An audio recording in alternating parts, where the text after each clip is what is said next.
Game 51 of the USPBL season, and an interesting promotion on this beautiful Wednesday night, albeit a little hot. Peanut-free night at the ballpark, so we'll get into that a little later of what our favorite non-peanut snacks are to have at a baseball game. We'll touch on that a little later. James Zarnick is in the booth with me. My name is Kevin Klein. We got a good one today. It's the Birmingham Bluefield Beavers at 21-12, and they play host to the 500 16-16 Eastside Diamond Hoppers. The Diamond Hoppers actually dropped 2 on Sunday. We finished that July 8th game on Sunday and then played a 7-inning regularly scheduled game, both of which the Unicorns came out on top. So the Diamond Hoppers are fighting to get above 500. They do not want to drop any further behind the Beavers, as they are already 4.5 games in the hole. It's a great opportunity, though, to make that 3.5 with a win today.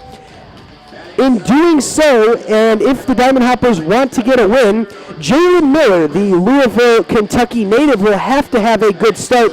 We saw him on Sunday, and not great. He has a 6.26 ERA. He's 1-3 on the year. But the interesting stat about him is we all know he walks a lot of people. He's actually given up more runs than he has hits. Yeah, and that is an interesting stat, and it goes to, like what you said, giving up lots of walks, putting guys on via the free pass, and those guys are coming around to score on more wild pitches and stuff like that. So Jalen Miller's got to limit the walks, and he can be an effective pitcher with his stuff. He's got good stuff. He's just got to be able to find the strike zone. Yeah, absolutely. And if he can't find the strike zone, he is a dominant pitcher. The thing is that he really struggles at times. He has 26 strikeouts to 23 walks in just 18 2/3 innings, so something to keep an eye on there. He will be facing a Beavers lineup that gets Dave Pepe back in there. He'll be DHing today. He was a little banged up on his shoulder a couple days ago, making a diving play attempt. And two of the guys that are really hot right now, Nick Wilson, but that kind of goes without saying. Also DJ Martinez. Those two are combined 12 for their last 23 with about 6 RBIs as well and a home run. So those guys at Wilson in the 3 spot and Martinez today in the 8 spot really complement and balance that lineup out. Yeah, we saw DJ Martinez get a spot start in the leadoff position when Dave Pepe did miss that game, and he did a great job setting the table for the lineup. And like you said, Nick Wilson, what else can you say about him? He's done nothing but hit the ball far, contribute big RBI hits for his team. Up and down the lineup, the Beavers have been strong all season long. Absolutely they have, and that's why they are in first place. The complete standings right now, the Beavers at 21-12, the Diamond Hoppers at an even 500, 16-16, and the Unicorns have a record that is opposite of the Beavers, 12-21, and that rounds out the USPBL standings through game number 50. Opposite Jalen Miller will be Alex Kinch for the Beavers. He is again getting the nod to kick off the weekend slate of games. Again, not Nick Jensen-Clagg. No, yeah, Nick Jensen-Clagg, he'll probably go in the Beavers' next game, as that's how it's been for most of the season so far. This second part, we've seen Alex Kinch kick off the week, followed by Nick Jensen-Clagg and Randy Wynn in there starting, and Forrest Kumis as well will start if there's a 4th game of the week. But Alex Kinch has been the guy on the mound for the Birmingham Bloomfield Beavers, and he's had his ups and downs, but he's been fairly good starting pitcher for them all season long. Kinch, in his last time out, it was a loss to the Unicorns 7 days ago. 5 innings, 4 earned runs, 8 hits, but did strike out 7, so he will look to get back on track. James did mention he's been up and down, and usually he's been up because his ERA is at 3.30, and he has a win-loss record of 2-2. The Diamond Hoppers lineup will feature Alex Delgado, and one of the really good counterparts for him is Corey Caswell.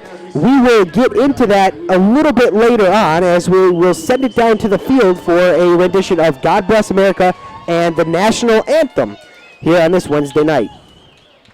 God bless America,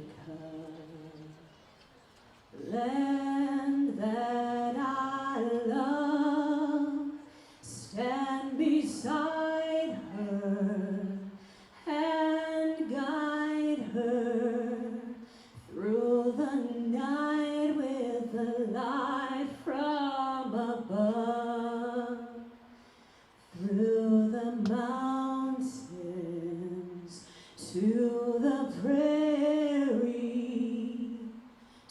the oceans wide with foam.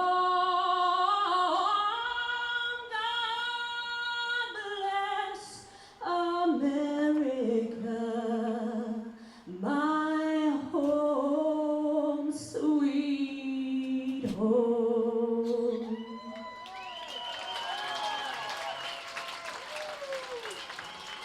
Ladies and gentlemen, please remain standing and remove your hats. All active duty, not in uniform, and military veterans may leave their hats on and render the hand salute as we honor America with the singing of our national anthem, tonight being performed by Paige Chapman.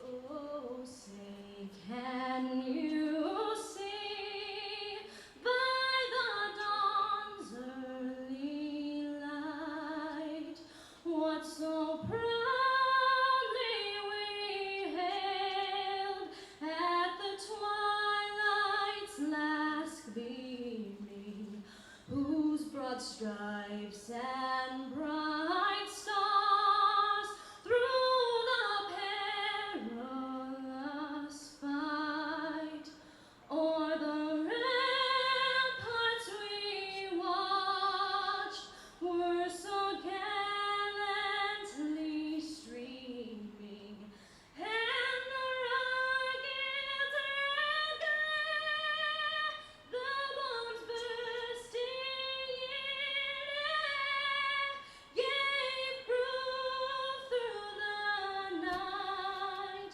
that our flag was still there. Oh, say does that star-spangled banner yet wave o'er the land of the free and the home of the brave? Wow, let's hear it for those two talented young ladies.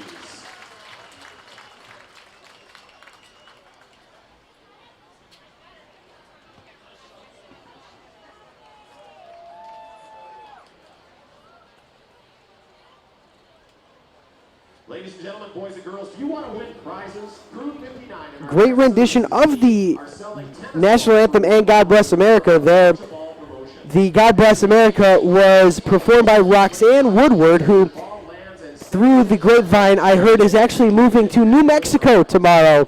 So a great send-off for her to be able to sing God Bless America in front of this great Wednesday night crowd here at Jimmy John's Field. Alex Kinch, we mentioned, takes the mound for the home team, the Birmingham Bloomfield Beavers, and the Diamond Hoppers lineup he faces will look like this. Leading off for the Hoppers, Luke Ortel playing center field tonight. The designated hitter, Chris Power, will bat second. Tyler Booth in right field bats third. Alex Delgado, the third baseman, bats cleanup.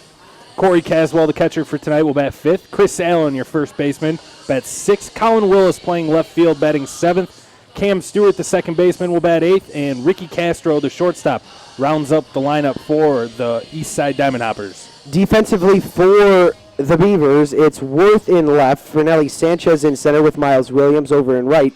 Dan Kennan patrols the hot corner. The two DJs up the middle, Martinez at short, G at second with Nick Wilson over at first, and Ray Ortega will put down the fingers for Alex Kinch, who on the year is 2-2 with a 3.30 ERA. In 49 innings, he has given up 18 earned runs and strikes 2 out for every 1 he walks. 41 strikeouts to 20 base on balls. Opponent's hitting just under 300 against him, and he has a whip of 155 as he will look to face Ortel right before we were going to send it down for the national anthem. We were talking about Delgado and how his hit streak came to an end, but he and Caswell still smack dab right in the middle of that order, and they are basically the keys, especially because Booth is struggling just a little bit, 3 for his last 19.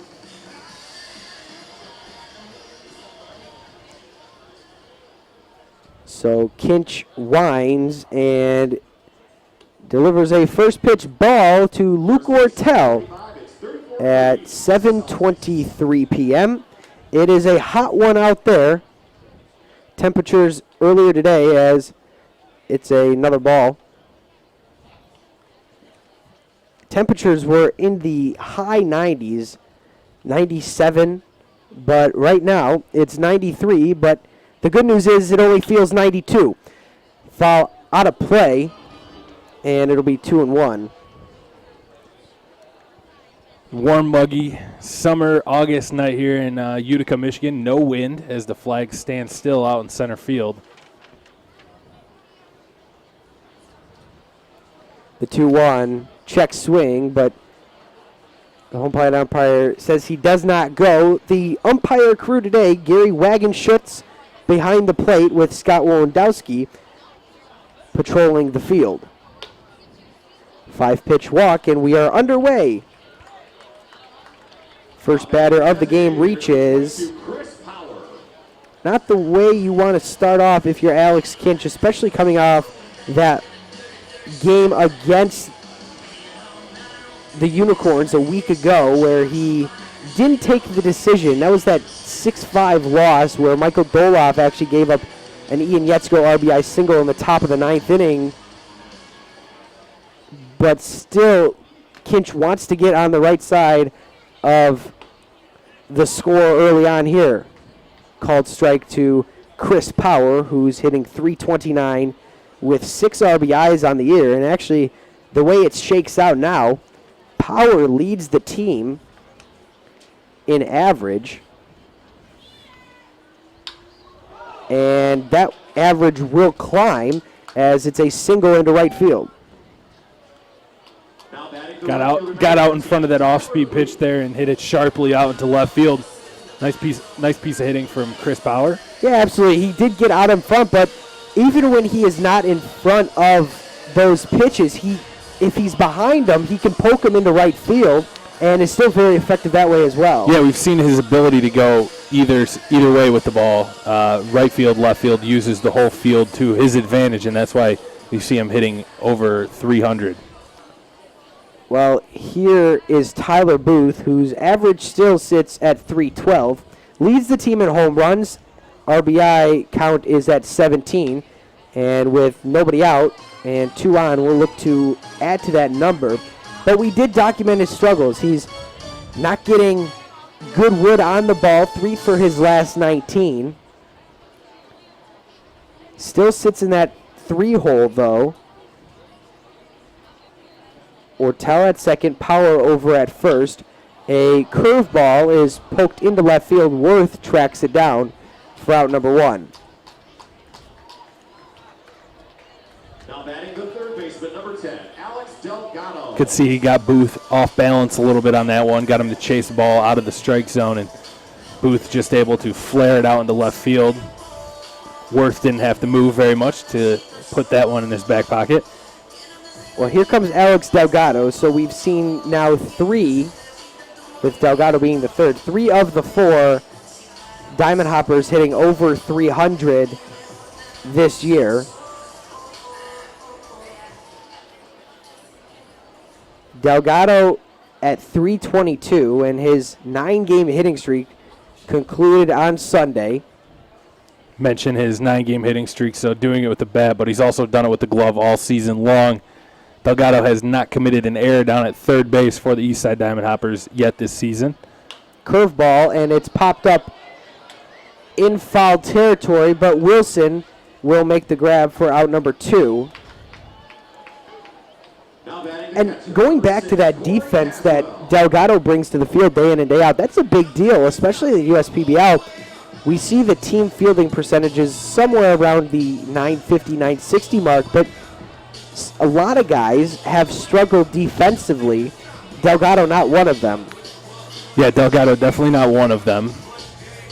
Plays a very solid third base.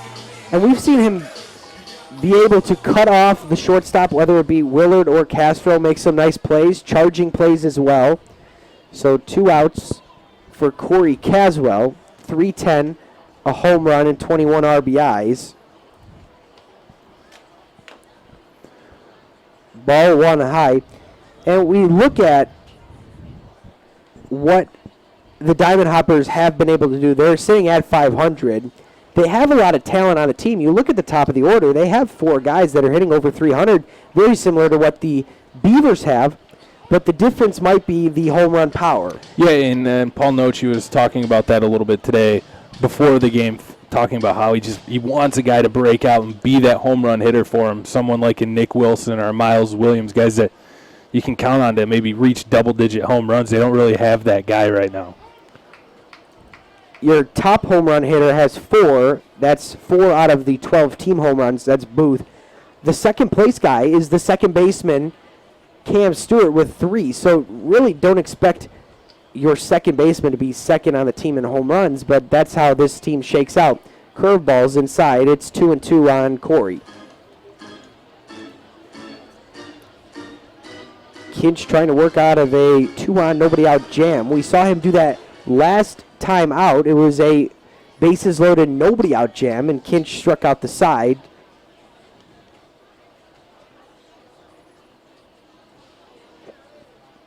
Two is into center field. Sanchez going back about 5 steps in front of the warning track, and that's out number 3. The first 2 reach, but nothing doing since. We head to the bottom of the first. Diamond Hoppers and Beavers all tied up. Amen.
Back here at Jimmy John's Field, bottom of the first inning, no score.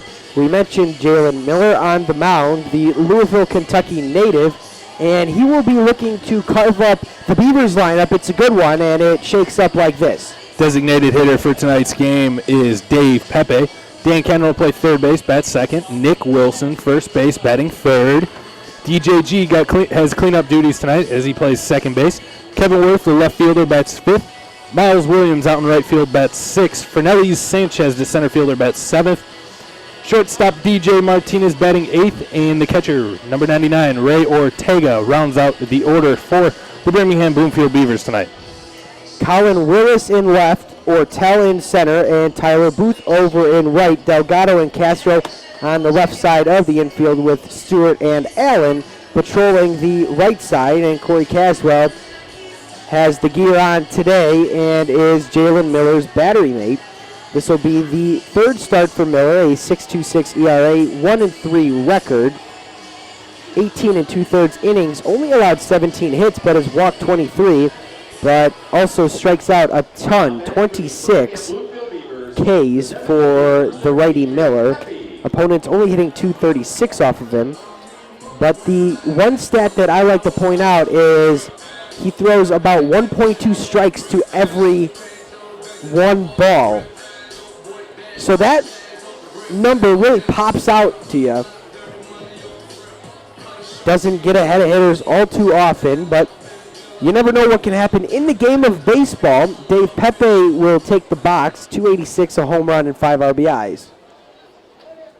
If Jalen Miller's able to hit the strike zone, he's a very dominant pitcher. He's 94, 95 with this fastball. Pops the first one up, left side. Willis calls for it. 1 pitch, 1 out. He gets himself into trouble though when he's walking people and putting them on base. Like you mentioned in the pregame, high number of walks. He's given up more runs than hits on the season. That attributes to the high number of walks. But we also see him be very dominant. The strikeout numbers, 26 in 18 innings. So he can be dominant. He can strike people out, but he's got to find the strike zone.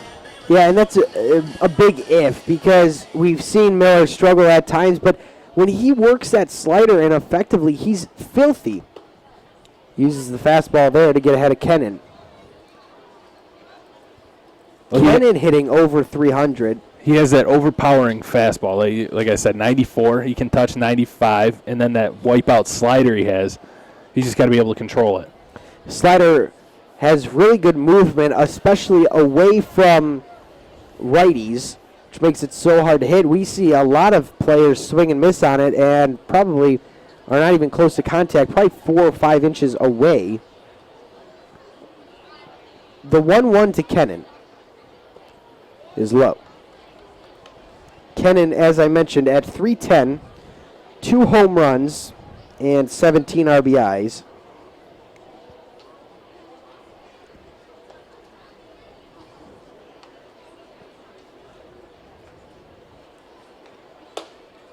Another fastball pounds the outside. It's 2-2 It's a good on Kennan. Good pitch there by Jalen Miller. If he's able to locate that pitch on that spot on the outside part of the plate, he could have a very successful night. Well, 93 on the outside third, and then you come back with something soft, which he doesn't. Instead, it's a fastball that's hit into center field, and Ortel makes the easy play. But pretty good sequence of pitches there, working inside and outside, and we haven't seen lack of control from Miller so far. And Nick Wilson will step into the batter's box with 2 outs and the base is clear. If you remember, this past weekend, Miller gave up a home run to Wilson, and then the next inning, when Wilson faced Miller for a second time, Wilson, I should say, took one right off the back. I remember that sequence of pitches during those 2 at-bats. I think it was the last batter Jalen Miller faced after he plunked him in the back, went over, kind of made sure Nick was all right, made sure he didn't do it on purpose, or let him know that. The 1-0 is waved on, and there was the slider. That one was for a strike. And this stat will be the example of how the Diamond Hoppers are really starving for power. The 1-1 is again cut on and missed. Miller went outside with the fastball. Wilson has 13 home runs. The entire Diamond Hoppers team only has 12.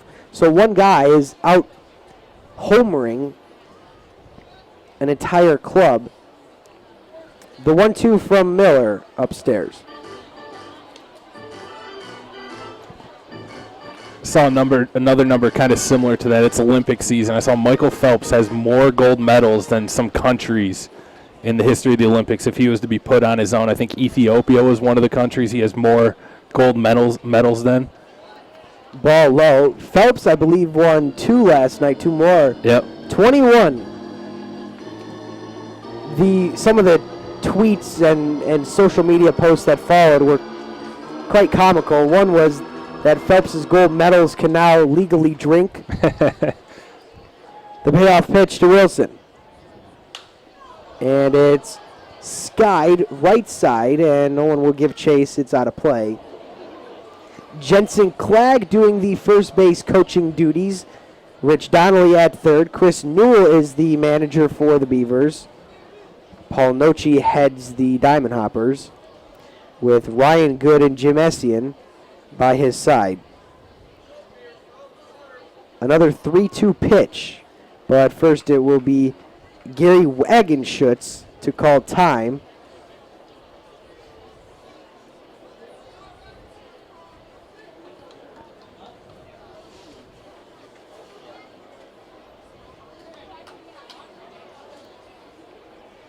(3-2) is low. It's the first walk of the day for Miller. Good at bat there by Nick Wilson. Battled after he swung awkwardly at a couple a fastball and a slider that were both outside, swing awkwardly at those, but able to fight back and draw the base on balls. 21st game for DJG. He's hitting over 300 and complements those numbers with 3 home runs and 10 RBIs. Ball gets away from Caswell. Wilson will take second.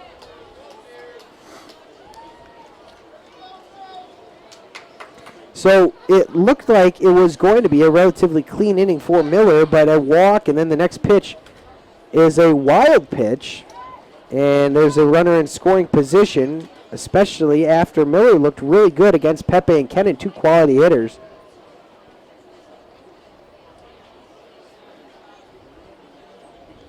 The 1-0 is at the letters for a ball.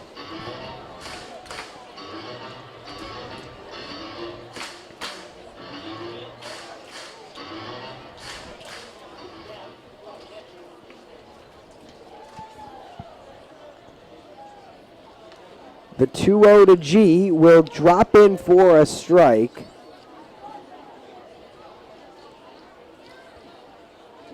G has done a pretty good job filling in at the cleanup spot for Alex Bell.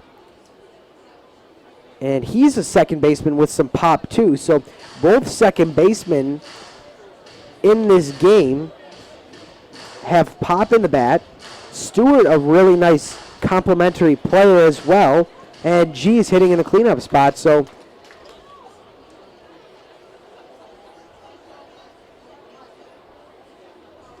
it's a 3-1 count, and that'll be back-to-back walks for Miller after recording the first 2 outs of the inning. Now batting the left fielder, number 24, Kevin Worth. Kevin Worth hitting 5th today. He sits at 238, has 4 home runs with 11 RBIs.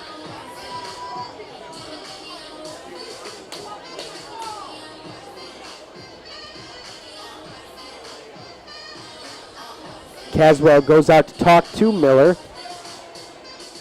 And a lot of people might question why Worth is in the 5-hole today, batting 238, but I think it's because of his power, and if he can get on, or if he can perform with guys on base, as there are right now, he can really be a spark plug in the middle of the order as he turns it to the bottom half of the order that features Williams and Sanchez, 2 very quality hitters, and Martinez for that matter.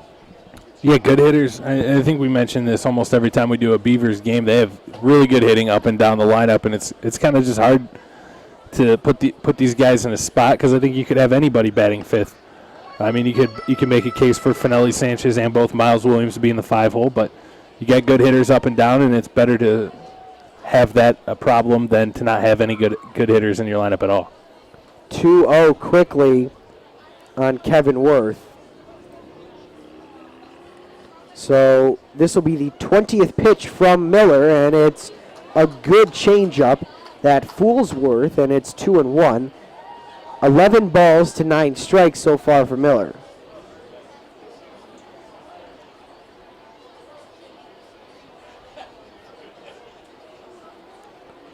The 2-1 is tapped foul.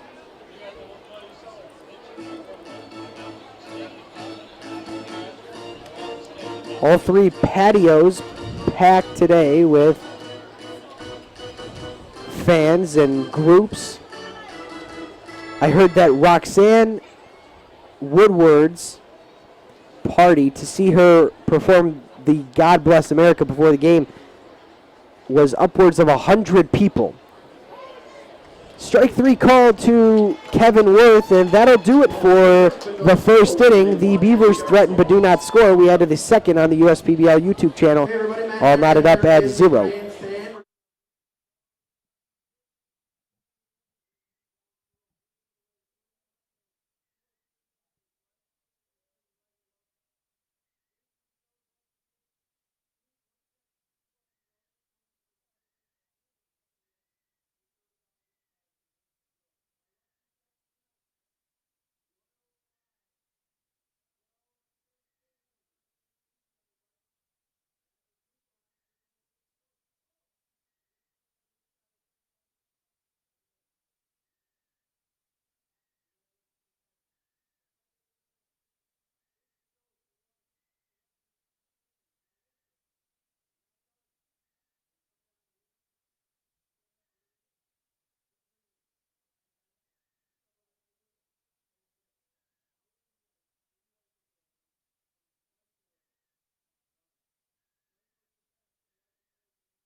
So top two, no score, and Chris Allen, Colin Willis, and Cam Stewart will be scheduled to bat in the top half of the second. I mentioned in the open, the promotion tonight is peanut-free night at the ballpark. No peanut products will be sold. The stadium was cleaned head to toe on the two scheduled off days, Monday and Tuesday. It's a ball outside to Allen, who's at 133 this year. But my question to the listeners, the viewers, and my partner, James Zarnick, what is your favorite non-peanut snack to have at a baseball game? Chris Allen lines a single over the head of G, and the leadoff man is on for the second consecutive inning. Number 20, Colin Willis. Do tortilla chips are those made with peanut oil or anything? Because I'd say nachos would be a pretty good choice if you can't have peanuts or any of that stuff. So are nachos good? I think we're going to have to check the back room on that one. I would assume they're fried in peanut oil, maybe.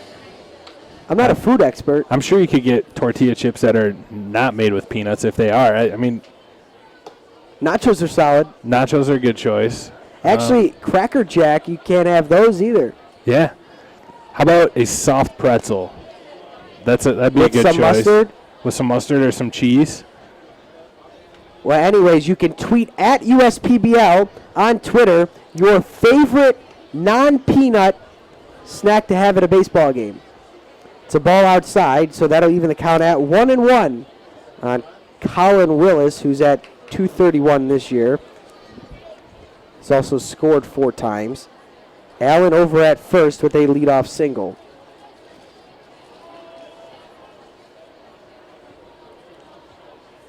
It's tough for me because I think the go-to for me at a baseball game is peanuts. And if they're doing an all-nut allergy, you can't have sunflower seeds. 2-1 on Willis. It's an interesting idea, though, because I went to middle and high school with a kid who, if you touched a peanut product and touched him, it would be an allergic reaction. So it's an interesting idea. It attracts a lot of people to the stadium that they can enjoy a baseball game without the potential harm of peanuts, especially when peanuts are so popular with the game of baseball. 3-1 on Willis.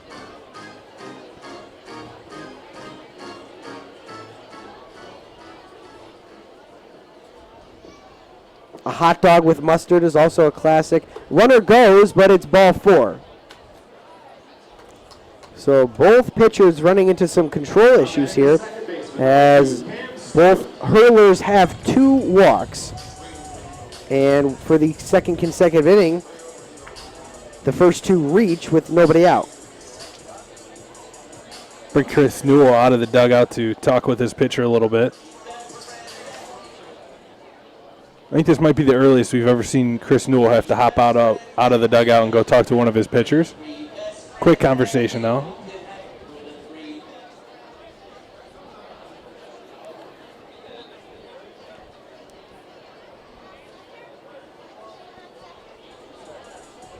So Kinch will look to induce a double play with Cam Stewart up, 242, second on the team in home runs with 3, and also 19 RBIs. So a under-the-radar player.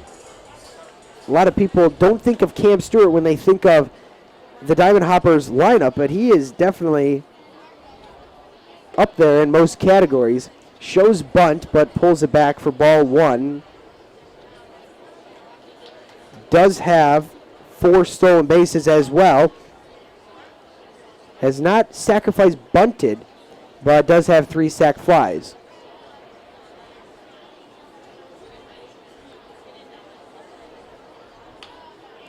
Gets the bunt down here, and it's fielded by Kennan. The throw is dropped by DJG. Everyone's safe. It'll be a 1-0 game. G nonchalantly went for the ball, and it went right past him. E4.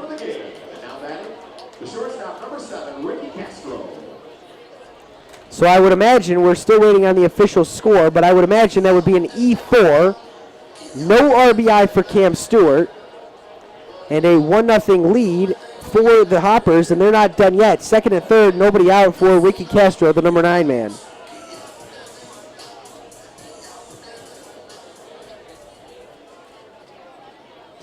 So a costly 2-base error.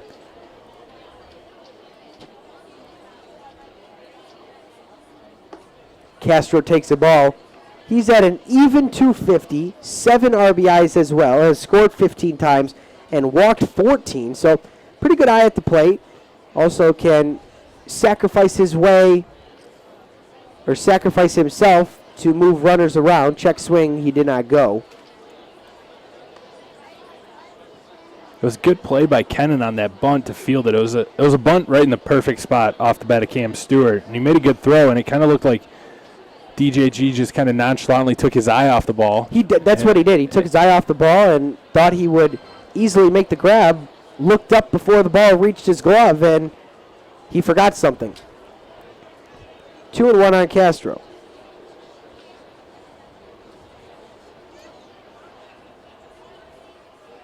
The 2-1 is low.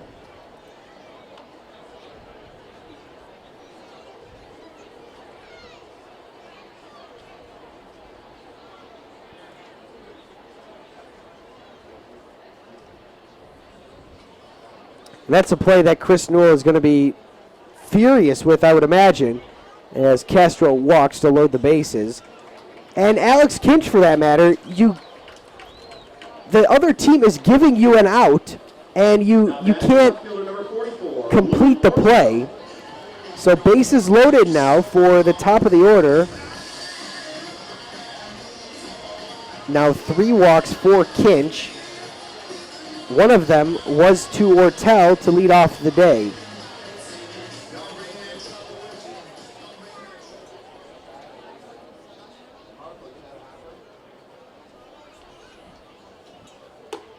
Ortel takes a ball high. He's at 301, a home run, 10 RBIs.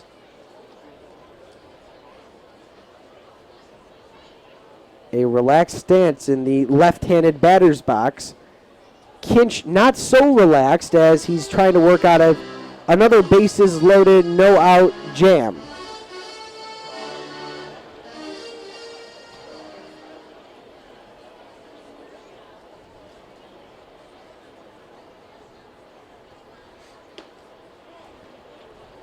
Ortel takes another ball. It's 2-1, and Kinch's pitch count now above 30.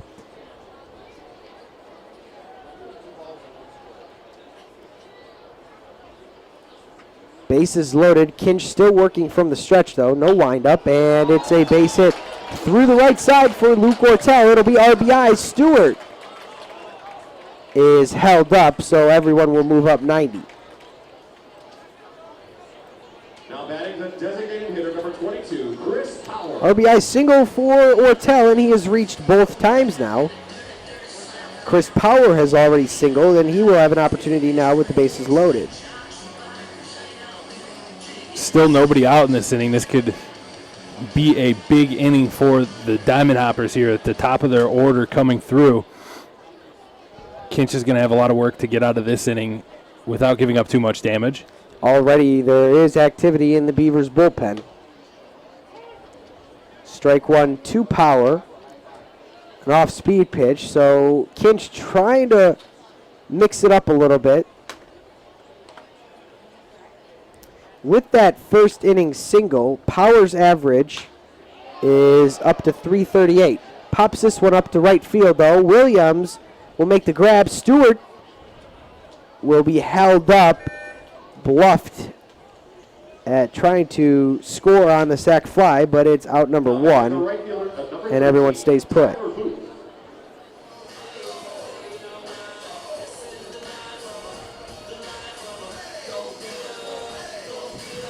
It's such a hard position to be in right now for the pitcher, Alex Kinch, because there should be 2 outs in the inning, and it probably should only be a 1-0 game. But a costly error, and it's Kinch's responsibility to work out of this one.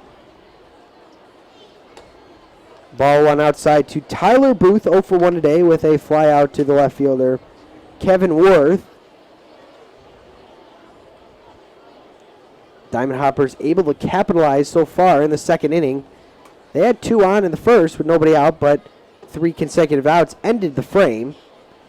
Ball inside, 2-0.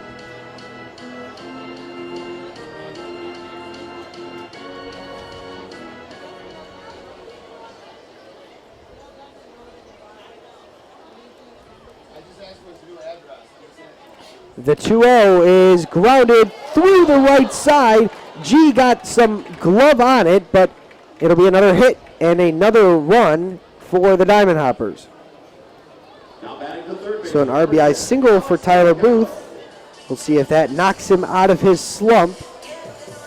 Delgado is now up, and he is in no slump at all. His average still very healthy, even with that foul out to the first baseman Wilson in the first. Delgado's average at .319.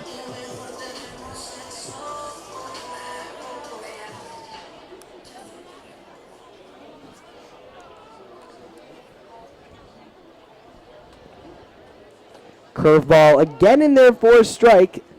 Delgado has the bases loaded and only 1 out.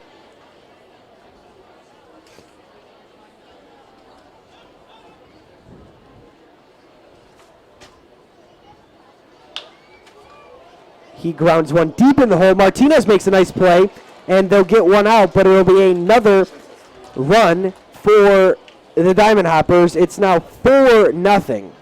Now batting the catcher, number 6, Corey Caswell. So Delgado on via the fielder's choice.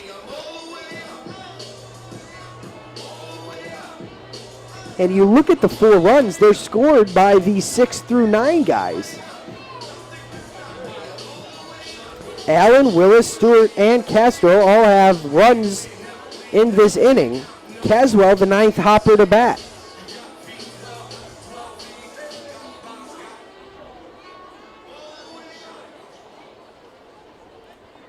Caswell's 0 for 1 today. Ball high.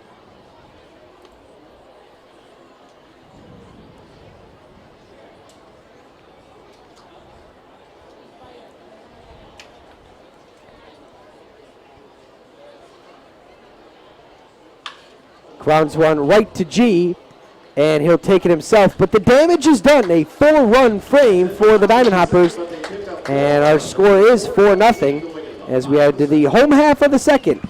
This is the United Shore Professional Baseball League.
New pitcher, Jalen Miller, is done after an inning and 2 walks. The new thrower is number 5, Jeff Conley, making his 6th appearance. He has started 4 games.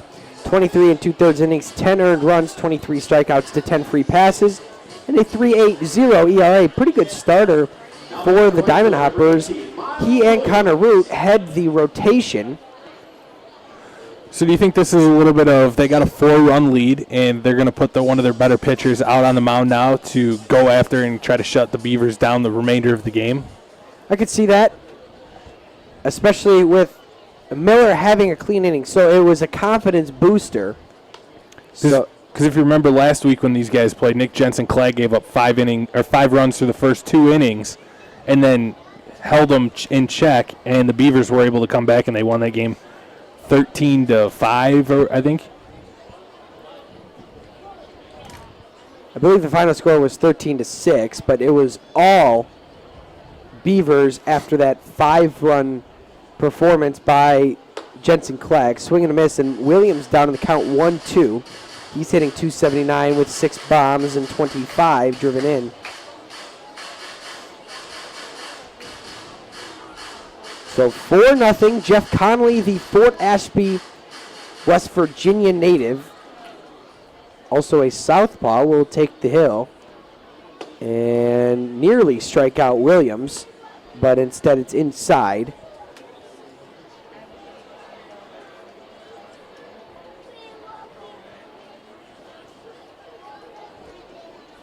The 2-2. Again outside. And that'll run the count full.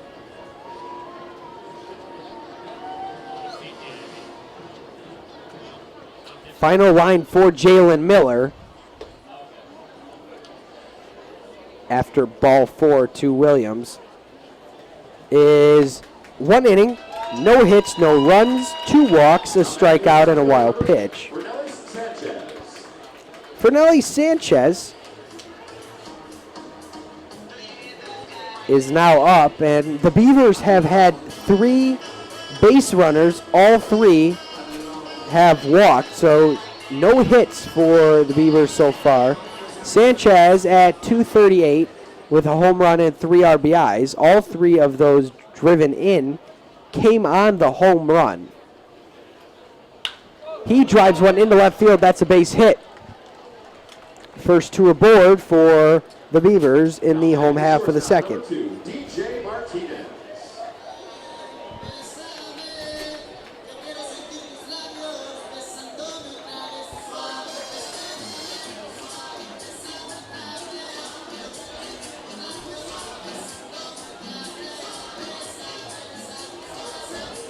Martinez up. We mentioned he has been scorching hot. His average all the way up to .288. 16 RBIs to go along with 2 long balls. Strike 1 to the shortstop. Good curveball there from Connolly. Kind of a pitch that breaks in on the right-handed batters, and they tend to give up on it as it looks high hanging out over the plate, and then it breaks down gets that inside corner. So a good pitch for him to right-handed hitters. Especially coming back with a firm fastball on the outer part of the plate. So it's 0-2 on Martinez. A lot of speed on the base paths. Williams on second. Fernelli Sanchez on first. The 0-2. Curveball just a touch outside. This is the scary thing about the Beavers. The bottom of the order can really do some damage, especially if you walk a few of them. Foul tip. And Caswell unable to hang on to it. The Beavers, a 4-run deficit really doesn't feel like a 4-run deficit when Birmingham Bloomfield is playing. Because of their home run power, they've launched 39 home runs this year, which by far leads the USPBL. The 1-2 again is poked into right field. Stewart ranging back and will make the catch. It was infield fly rule. So, in any sense, Martinez would have been retired. Ray Ortega, the backstop, now has an opportunity with 2 on. Ortega wears the number 99.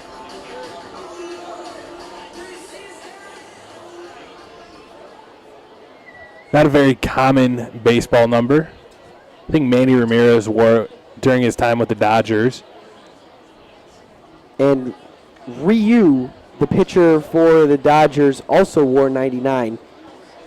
Strike one to Ortega at 284. Had his first home run last week and 14 RBIs to go along with that. Drives one into the left field corner, foul. Just missed hitting another one there. I don't know if it had the height to clear the fence, but would have been up against the wall and extra bases most likely for Ray Ortega. Just out in front of that one a little bit.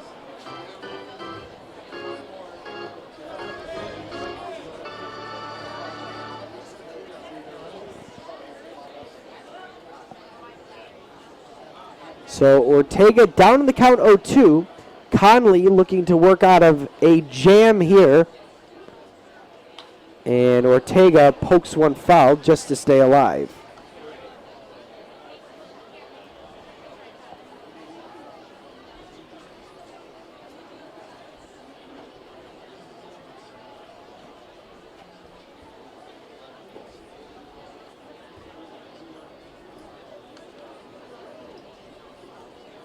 The 0-2. Got him, strike three. Good curveball there from Connolly. All you can do is kind of tip your hat to the pitcher. Froze him on the outside, that curveball that broke back over the outside part of the plate. So far, both leadoff hitters will get a second at-bat in the second inning. Pepe 0 for 1 today, but we'll look to drive in Williams, who sits at second.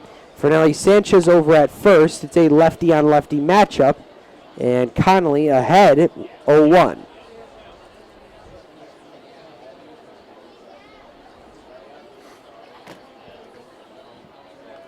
Castro taunting Williams on second base.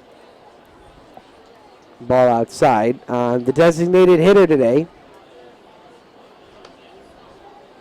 Seen quite a few different designated hitters ever since Alex Bell left the team. Eric Phillips, Dave Pepe today. Kevin Worth has gotten a few more at-bats.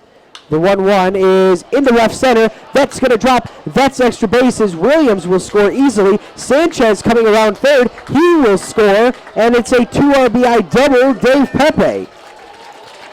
Pepe kind of just wheeled that one right up the gap in left center field for a 2 RBI double.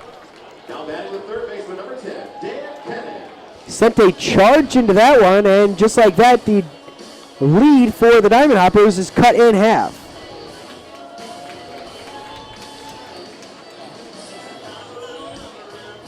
Dan Kennan will step to the plate. He's 0 for 1 today as well.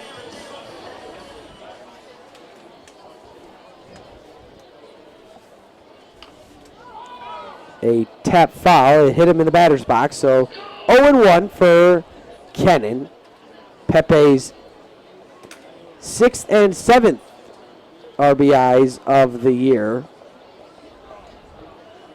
And that hit puts him in sole possession for the team lead in that category with 37. Kennan has 36 and has 37 there. Pepe speeds around third. It'll be the third run of the inning for the Beavers. RBI single, Dan Kennan. Now batting the first baseman number 6, Nick Wilson. Good piece of hitting there from Dan Kennan, right back up the middle. Connolly almost able to knock it down, but the ball had enough steam on it to squirt through the middle of the infield and put another Beaver run across the plate. At the beginning of the inning, James, you asked me if they are putting Connolly in because he's one of the better pitchers, and he is, but not showing that here this evening so far. Has allowed 3 runs in the inning so far. Wilson skies one out of play. That hits Auburn Road. Not missing a lot of Beaver bats here in this half inning for Connolly.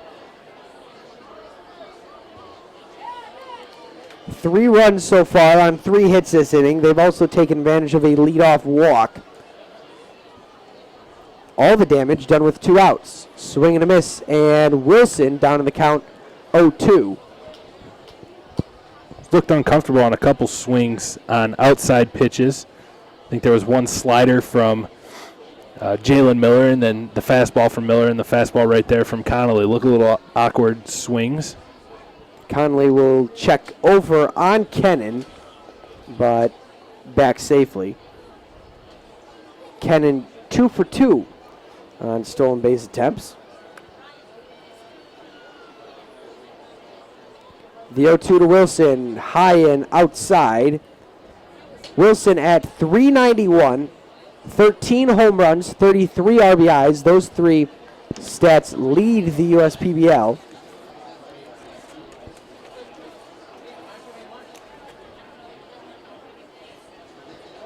One-two is cut on and missed. Wilson down on strikes. But the Beavers get 3 back. It's 4-3, an exciting second inning here at Jimmy John's Field. We head to the 3rd. All right, everybody, let's get loud. Stand up.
Top 3, and Chris Allen takes a ball outside. It was an exciting second inning. 7 runs scored, all 7 that we've had in this ball game so far. Ground ball deep in the hole at third. Kennan's throw not in time. Infield single for Allen. It gets past Wilson, and Allen will get into second without his helmet on. It wasn't a great throw by Kennan, but it was definitely a catchable throw on the hop. So I would imagine that would be an infield single and an E3. It was definitely an infield single. The throw did pull Nick Wilson up the line a little bit. We'll wait for the official score on that one then. Colin Wills walked and scored last inning. Give him a single E5. The throw was a little bit off target.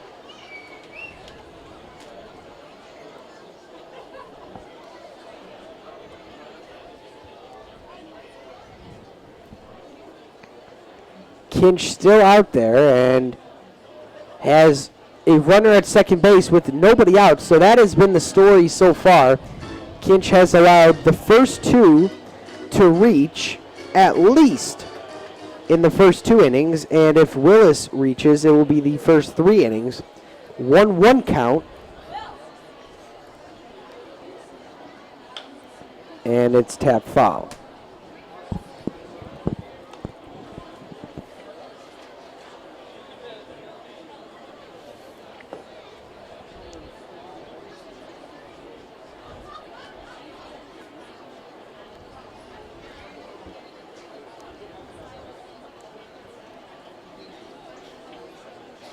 So a 1-2 pitch from Kinch outside, misses his spot. Tried to backdoor the curveball, but Ortega catches it in the right-handed batter's box. Willis, a lefty. One of 3 lefties in the lineup, plus Ricky Castro bats both ways. There's ball 4.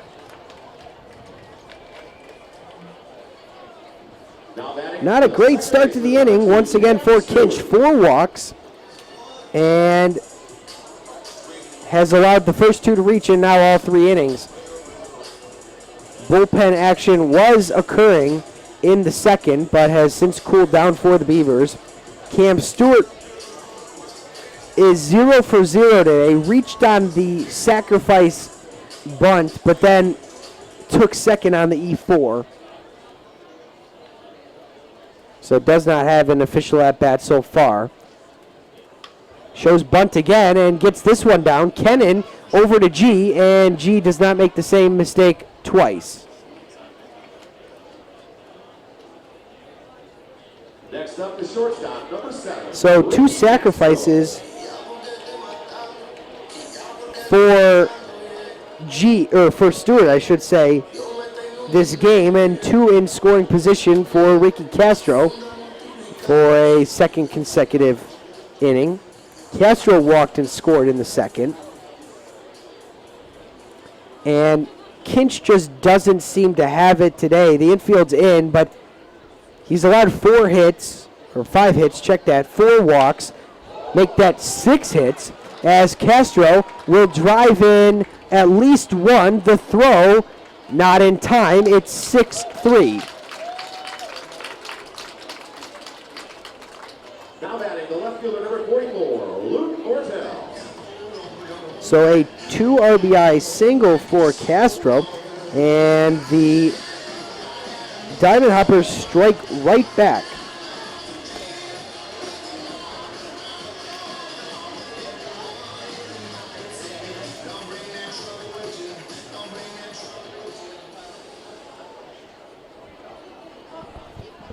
Ortel is 1 for 1 today, has walked, also has an RBI. That's for the 3rd time in as many innings.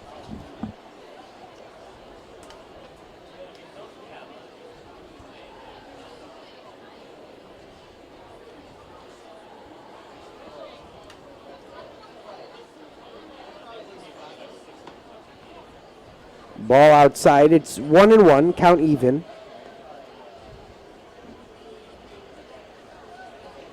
So 6 runs allowed by Kinch, 4 of them earned. Has not struck anybody out yet. 6 hits as well. Pitch out, nothing doing. Castro over at first has really good speed, but is 4 for 7 on stolen base attempts.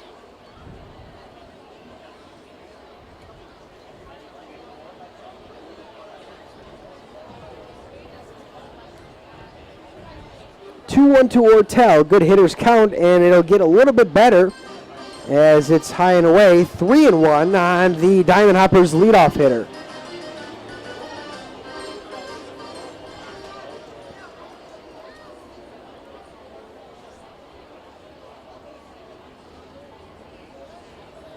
Runner goes, ball 4. A lot of walks in this game, I'll tell you that, James. 5 for Kinch, 3 on the other side for Diamond Hoppers pitching. The Kinch really just doesn't have the command of the strike zone tonight with any of his pitches. He's kind of laboring to get to this point, giving up 6 runs so far to this inning, and the Hoppers poised for more as they got runners on first and second as we're starting through the tough part of their order with Chris Power, Tyler Booth, Alex Delgado, Corey Caswell. So Kinch is going to have to do some work to get out of this one. Again falls behind a Diamond Hopper. Chris Power 1 for 2 today. Every Diamond Hopper has already reached except for Corey Caswell, who's 0 for 2. Stewart has reached once on a booted sacrifice attempt. Strike called by Gary Wagenschutz on Chris Power.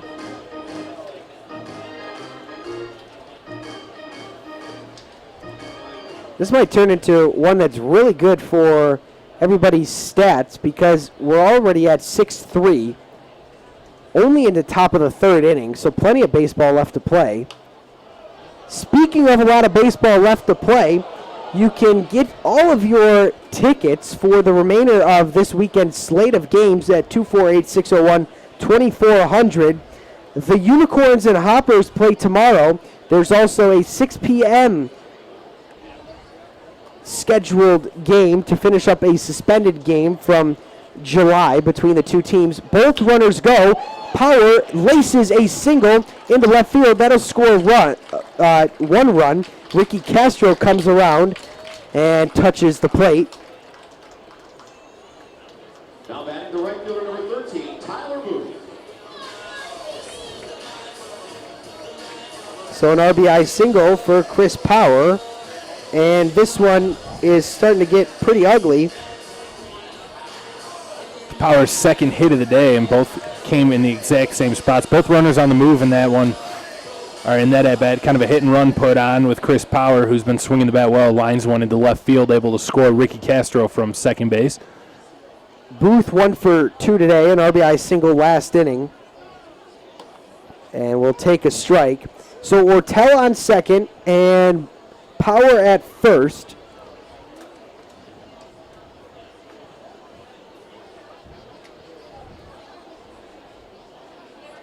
It's now 7-0. Or 7-3, I should say. It looks like a football score. Like the Lions are playing the Packers. But instead, the Diamond Hoppers on top of the Beavers.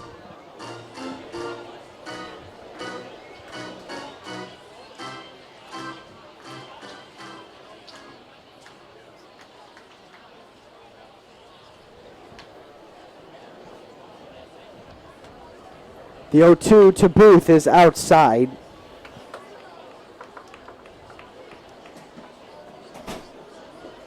All 7 runs have been scored by batters 6 through 9.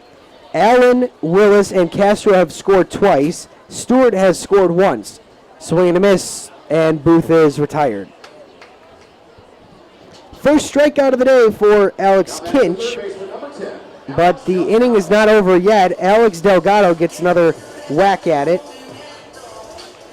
Good pitch there by Kinch to get Tyler Booth on strikes, but like you said, still some work to be done as he needs to get one more out here in this half inning that the Hoppers have already scored 3 runs in. And Alex Delgado, arguably one of their hottest hitters, stepping to the plate. Delgado is 0 for 2 today, but does have an RBI, reached on a fielder's choice. Ball inside, just a hair. I would imagine this would be Kinch's last inning, don't you think, James? Yeah, I would believe so. There's quite a bit of stirring going on down in the bullpen for the Beavers. Looked like Neil Kunick was down there warming up. It's been a battle for Kinch so far in this game. Ball outside, 2-0. 32 strikes to 34 balls, 66 pitches overall. So you're right, not a great day for Alex Kinch. He just hasn't been able to find the strike zone consistently, and like you said, the split's almost half balls and half strikes, so struggling to find that strike zone. Falls behind here, 3-0. Corey Caswell lurks on deck. Delgado, the 8th man to bat this inning, 9 batted in the second.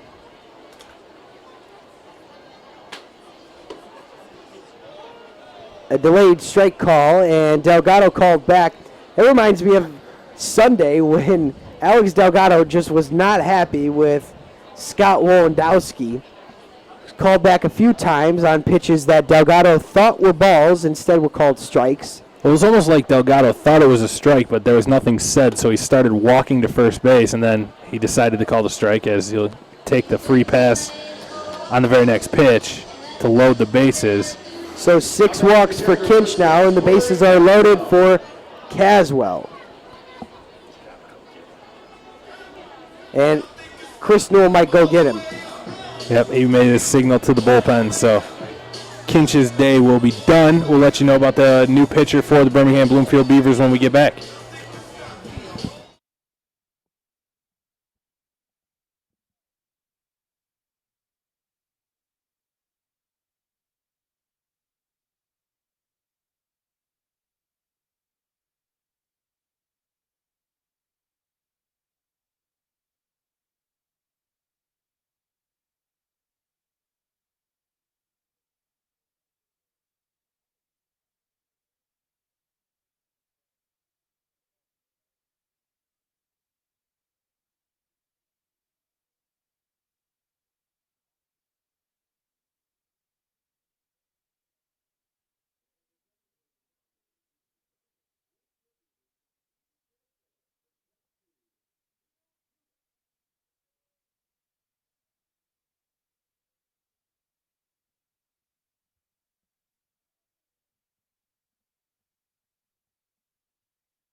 The new pitcher taking over on the mound for the Birmingham Bloomfield Beavers will be right-hander Neil Kunick, making his 9th appearance out of the bullpen. 9 innings pitched, 15 hits, given up 8 runs, 6 of them earned, 4 walks to 6 strikeouts. Does have an 0-2 record on the season so far, 6.00 ERA, and opposing batters are hitting .405 off of the right-hander from Minnesota on this season so far, and he's put into a 2-out bases loaded jam. And Caswell skies one into left field on the first pitch. He sees that's Worth trying to make the catch, unable to do so. Everyone's scoring. It's a bases clearing double by Corey Caswell. It looked like Worth had a track on the ball, just couldn't come up with the catch.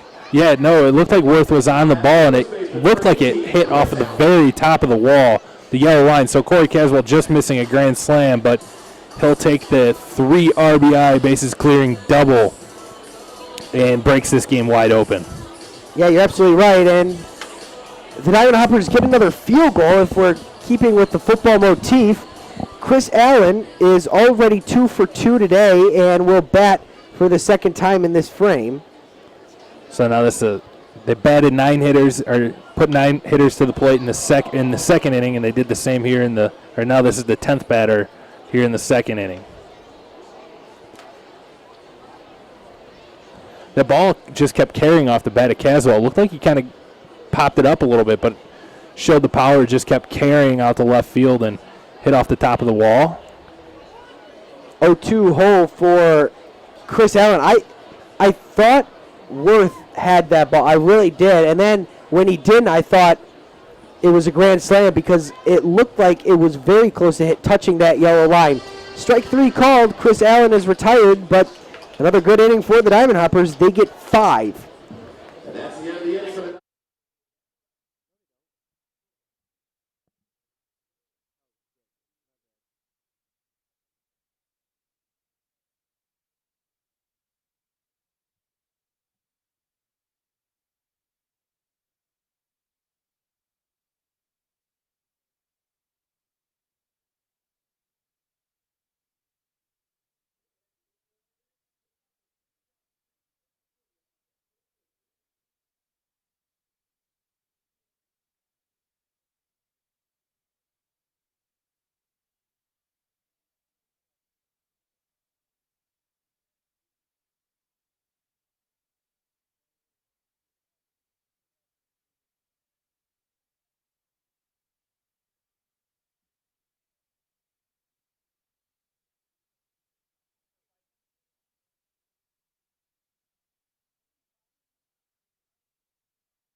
Bottom third, and it was an ugly top of the third, something the Beavers want to put past them quickly. Final line for Alex Kinch, 2 2/3, 7 hits. Check that, 8 hits. 10 runs, 5 earned, 6 walks, and a strikeout.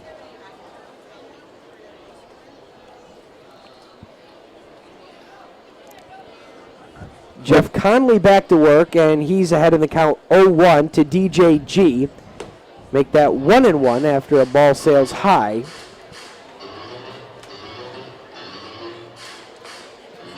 James, you were saying in between innings, this game's not over. No, it's definitely not over. And you even saw the last half inning after the Hoppers went out and scored 4 runs. The Beavers answered with 3 of their own. Castro, a nifty play for out number 1. But this Beavers team has shown all season long the ability to score runs in bunches. So the Hoppers will still have to be on their toes out in the field because this Beavers team can strike back rather quickly, as we saw them erase a 4-run deficit, make it a 4-3 game last half inning. So, and they hit in all situations as well, not just with 1 out or no outs. They'll put some runs across the board with 2 outs. Kevin Worth 0 for 1 today. And with 1 out and the bases empty, he swings and misses. Just a deflating day, though, for Alex Kinch. You get the start, once again, to kick off the weekend series, and doesn't perform. 8 hits for the Diamond Hoppers as a team. 0-2 now on Worth, who struck out looking back in the first. But the 10 runs, and I know there were 2 errors. The defense really didn't help him out, but still, just a poor performance by Kinch. Really struggled to find the strike zone all night long, and that led to a lot of problems for him. Put a lot of guys on via the walk, and those guys came around and scored. The 0-2 pitch is way outside. Caswell not even able to get leather on it.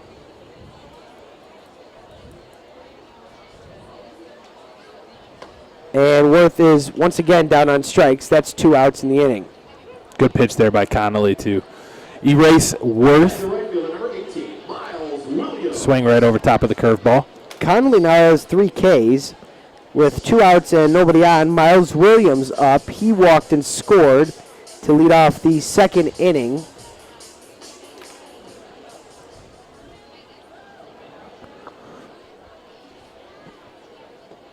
Williams takes a first pitch ball.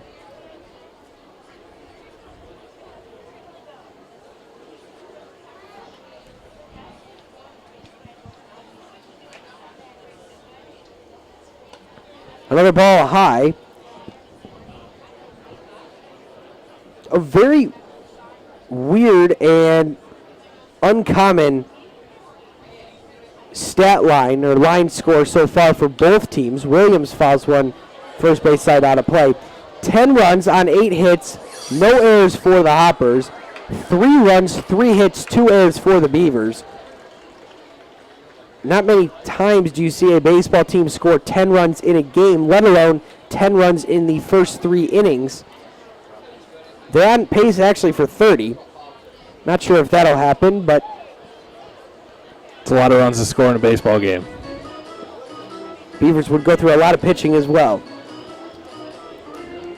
They do have an off day tomorrow, though. 3-1 to Williams is swung on and missed. That'll run the count full.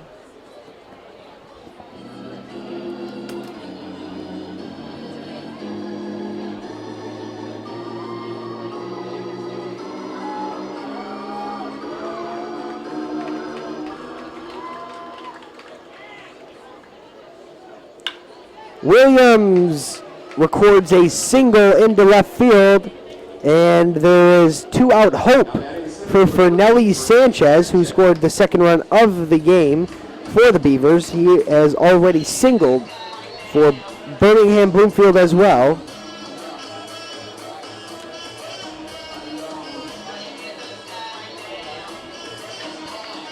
Don't got to get it all back at one time.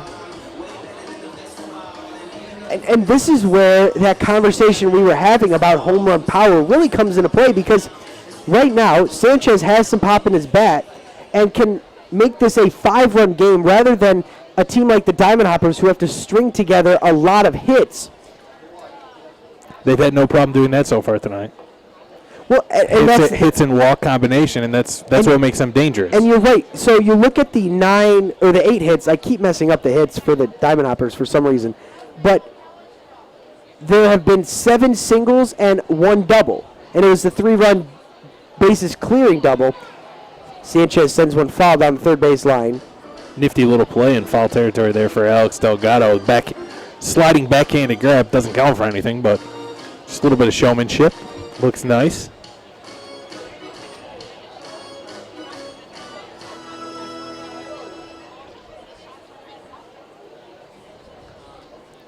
The 0-1 to Sanchez, 1 for 1 with a run scored.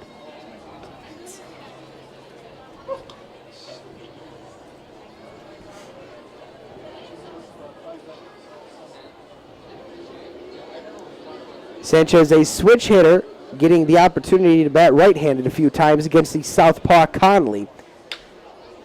Fights one off here. Castro can't make the play. Williams trying for 3.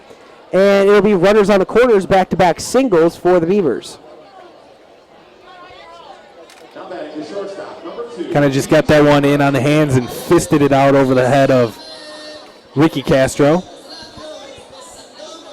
for a base hit. The Beavers never done. It's Martinez now who has been hot, although popping out via the infield fly rule last inning.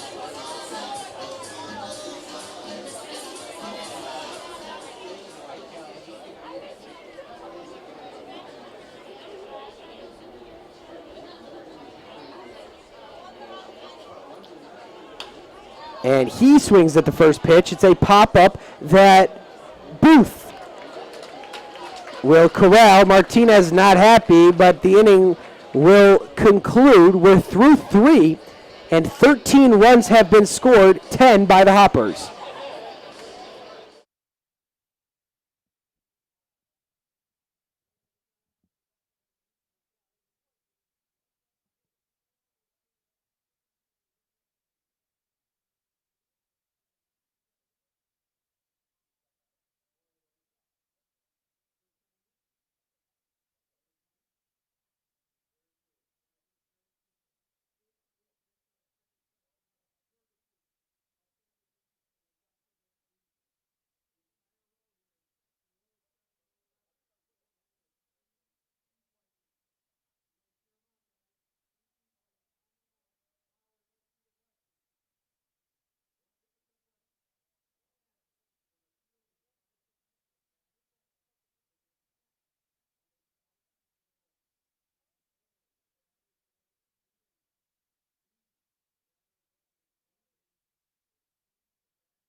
Top 4, and it's 10-3 Hoppers as they come to the plate for the 4th time. Willis, Stewart, Castro, the bottom 3 due up.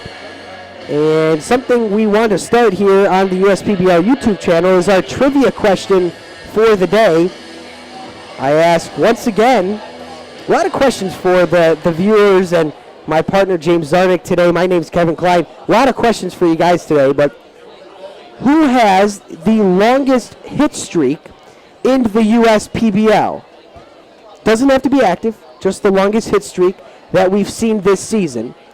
The answer will come in the bottom of the fourth inning. High hop, and Willis gets himself a base hit. He's trying for 2, stuttered, and Williams' throw not in time. It's a leadoff double off of Neil Kunick, who came in to relieve Alex Kinch, the starter. Thoughts, James? On the trivia question that you gave out? On the trivia question, on the base hit, Oh, no. on this Wednesday atmosphere? It's a good Wednesday atmosphere, good baseball.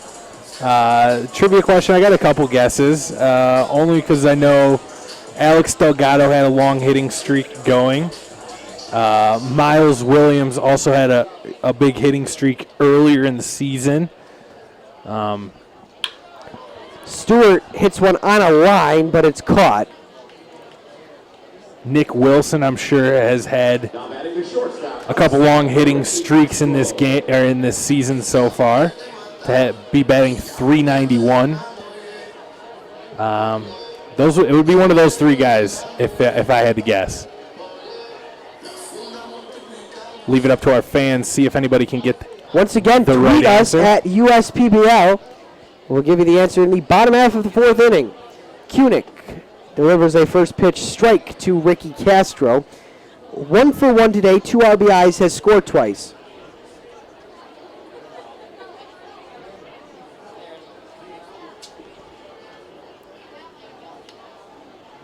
Taps one foul. He's down in the count 0-2.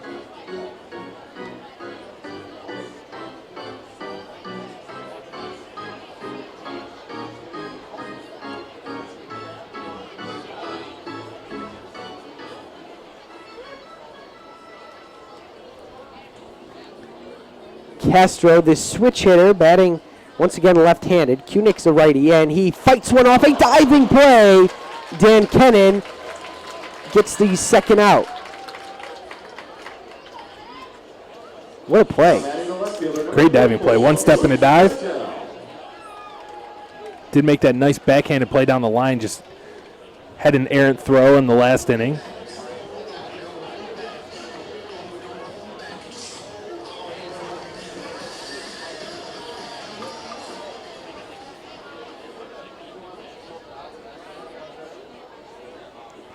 Hunt Buchanan just trotted to the bullpen, and another line drive. This one off the bat of Ortel, but it's caught by Wilson, so a leadoff double is stranded. And for the first time since the first, it's a quick inning for Beavers pitching. We head to the bottom of the fourth. This is the USPBL.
Ortega then back to the top.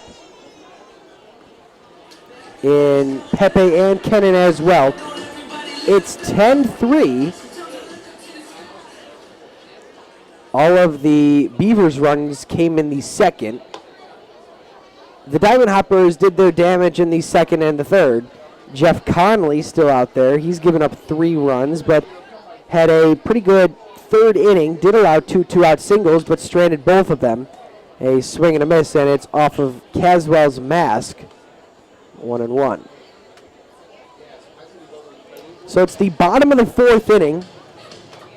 In the top half of the 4th, I asked who has the longest hit streak in the USPBL this season. And James, I'll give you one guess. Who is your guess here? Well, I gave the 3 names of Delgado, Miles Williams, and Nick Wilson. I'm going to go with Nick Wilson. So those guys you mentioned have the 3 longest, and you are correct as Ortega sends one back to the screen. Wilson earlier this year had a 13-game hitting streak. Delgado and Williams both have 9-game hit streaks. Delgado, his was broken on Sunday, but is looking to start a new one today. He is 0 for 2, but has an RBI and a run scored for the Diamond Hoppers. Ortega has a full count.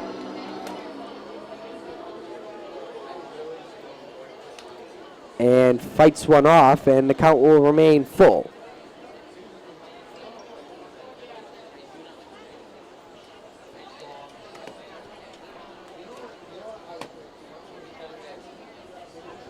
Find a way to get the leadoff man on here in the bottom of the 4th inning. Maybe try to cut into that 7-run lead the Hoppers have. Fouls one again back out of play.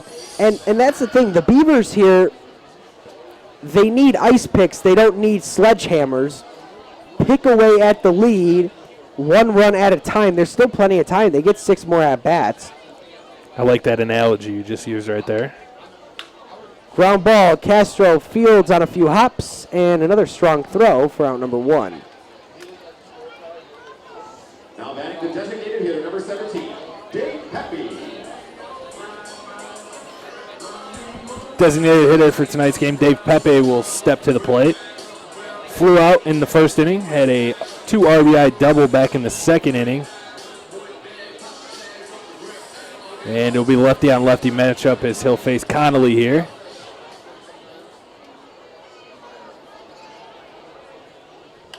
Swings at the first pitch and fouls it behind the plate. Caswell had a tough time locating it. So Pepe will have new life.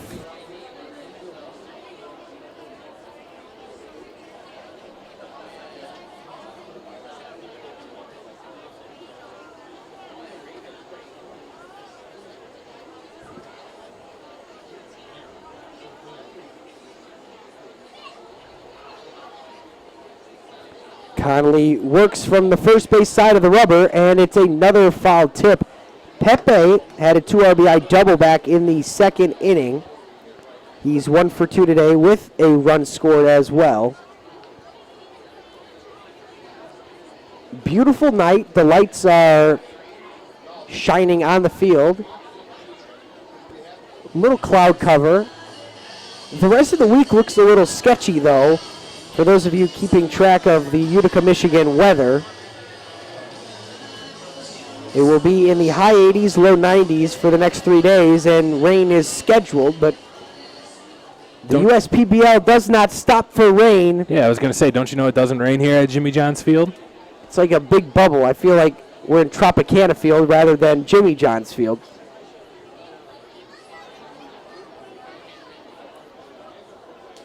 The 0-2 up and in, almost at the chin of Pepe. That's not a high possibility of rain. Just when you get this hot, humid weather, scattered showers will pop up, drop some rain, maybe some thunder and lightning, and then you're back to baseball. Easier said than done. Another ball lifted into left center, but this one will stay high enough for Willis to peruse over. Now batting the third baseman, number 10, Dan Kennan. So 2 outs for Dan Kennan. He has an RBI single, so all 3 RBIs coming from the top 2 in the Beavers lineup.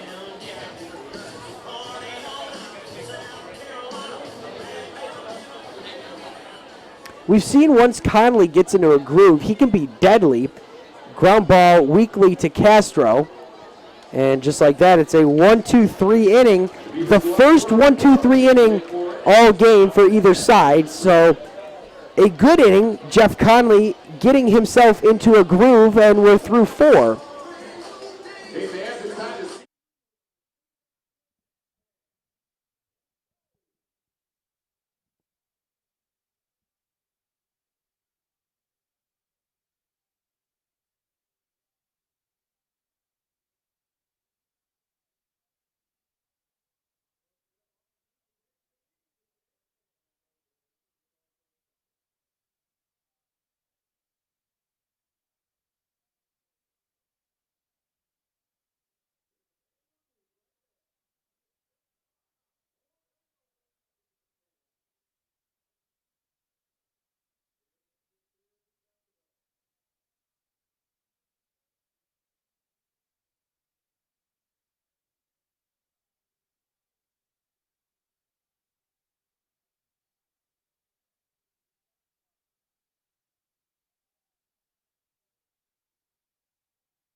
New pitcher for the Birmingham Bloomfield Beavers will be Houghton Buchanan. Had a good season for the big fella. 17th appearance out of the bullpen. 18 and 1/3 innings pitched. 12 hits, 10 runs. 9 of them earned. 19 walks to 28 strikeouts. 4.41 ERA. But the strikeouts have been cut down in his previous appearances. Final line for Neil Kunick, an inning and a third, 2 hits, no earned runs to his name. So pretty good outing. Did give up the hit that knocked in 3, though, to Corey Caswell. Power down to the count 0-2.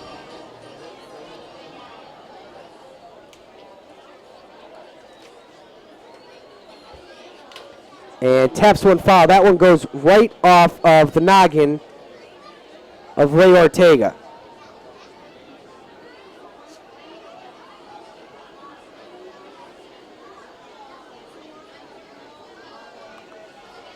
Caught him pretty good. The umpire will take his time, drop the ball off to Houghton Buchanan, and dust off home plate. Buchanan was gunned at 98 miles an hour last week, so he really brings the heat. Sometimes has the same issue as Jalen Miller, but when he's on, and racks up the strikeouts, as James mentioned a little bit earlier. Chris Power just able to slap that out of play right side.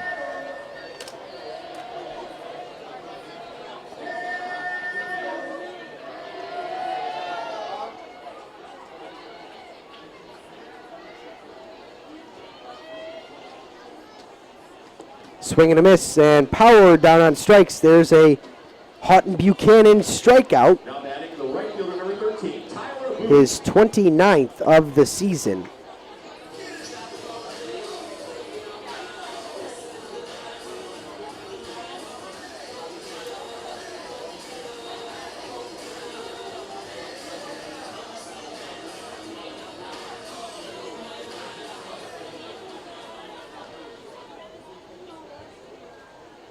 Buchanan kicks, and that one crossed Ortega up. He's having a rough couple batters here.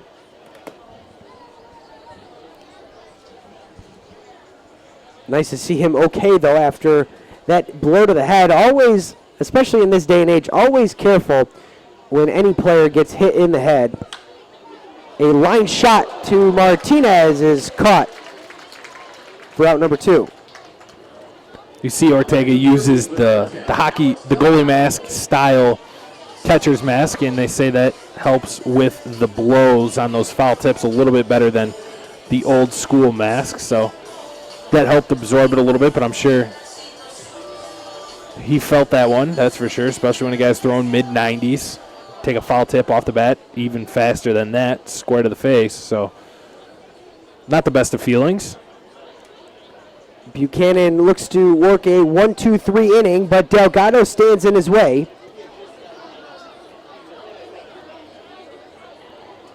Oh for 2 today, a walk, a run scored, an RBI, and is down to the count 0-2.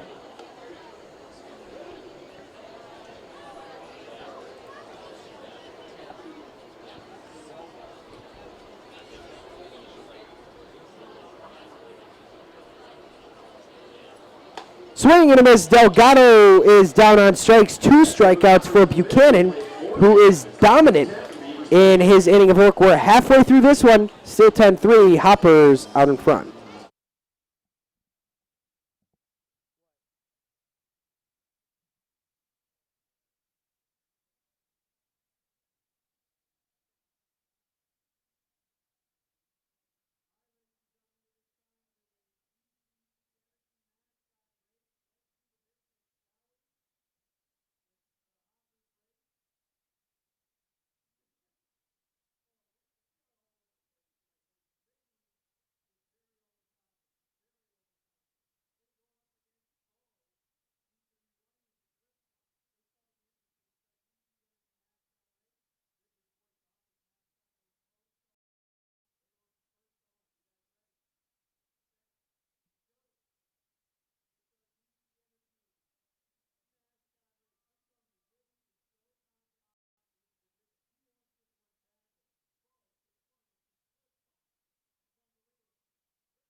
Work to do. The Beavers are down a touchdown in the bottom of the 5th.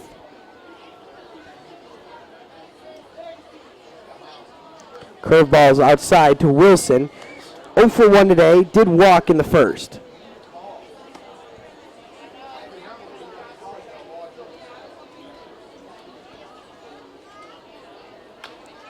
Wilson taps one off himself to even the count at 1.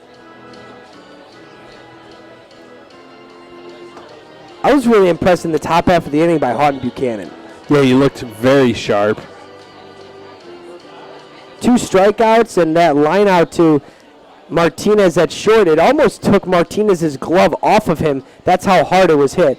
Ball skips in low. He's really grown as a pitcher throughout the season. We saw him come in and throw low 90s and really just had a fastball, but has developed an off-speed pitch, and he's become almost dominant. I mean, he did have the one ball squared up hard and lined up to second base. Speaking of squaring up balls, Wilson drives one to the track. Booth with his back up against the wall for out number 1.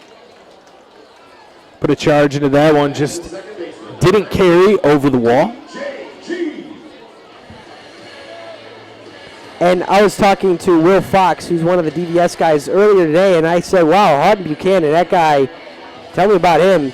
And I said, I read that he was throwing 98, and he really looks like he's throwing gas up there. And Will said, well, you should see the film from day 1 to now and just the changes in mechanics and how that has really benefited the tall righty from Biloxi, Mississippi. And he's been working. He's one of the hardest workers. He's a guy that's in here bright and early in the morning, working with Will Fox and Justin Ornduff, working on mechanics and all that. He's really dedicated to improving his pitching ability, and he's done it so far this year. And it's been impressive to watch the growth of Houghton Buchanan. G taps one foul. It's 0-1, or 0-2, excuse me, on G. G is 0 for 1 with a walk as well.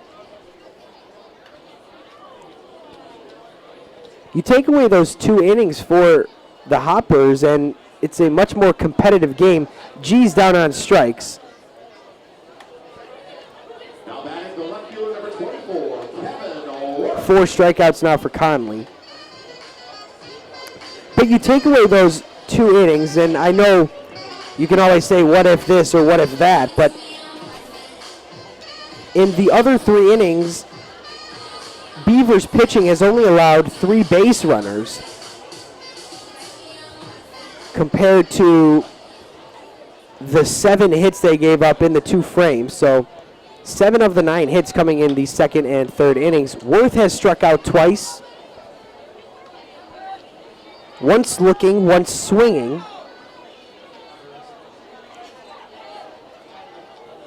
Worth one of those guys where you like what you see when he's on and you don't like what you see when he's off, because he strikes out a decent amount but has really good pop in his bat.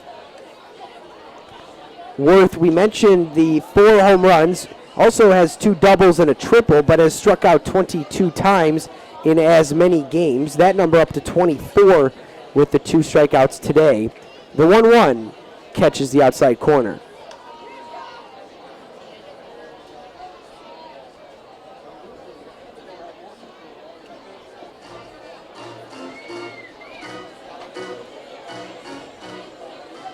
So 2 outs, bases clear, 1-2 count to Worth, and it skips away from Caswell.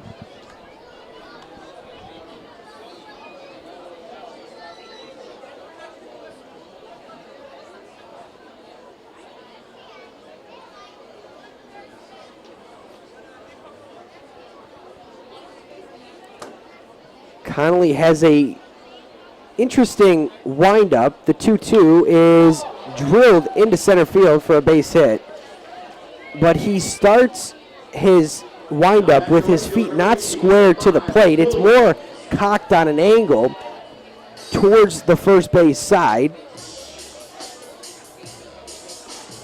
I kind of think of another person that kind of has that is David Price, has that type of windup where he's kind of sideways and short little steps into his windup.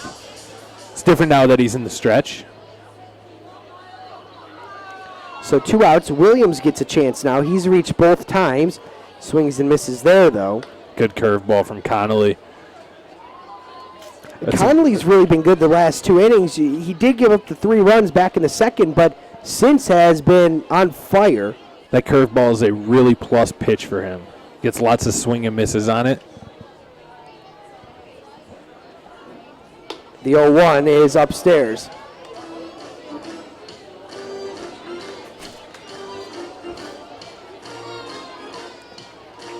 Williams is shaded to put the ball towards the opposite field in the outfield. Ortel on the right side of the bag at second. Wild pitch will allow Worth to reach second.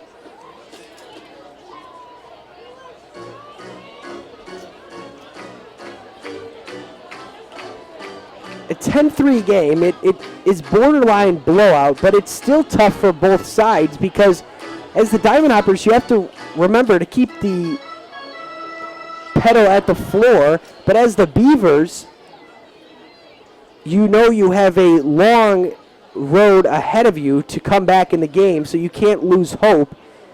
Not a great situation for the Beavers, but there are some downsides for the Hoppers as well. Because you can't get complacent as the Hoppers. You still got to be aggressive, go out there and try to score runs because the Beavers can strike at any time. So they got to have the mindset that it's a 0-0 game, and I think they will, especially because the last time they were in a situation similar to this, the Beavers were able to come back on them and erase a 5-run lead. So I think you'll see them up there aggressive at the plate and treating this like it's a 1-run game or a 2-run game, and I think that'll benefit them in the long run if they're able to do that.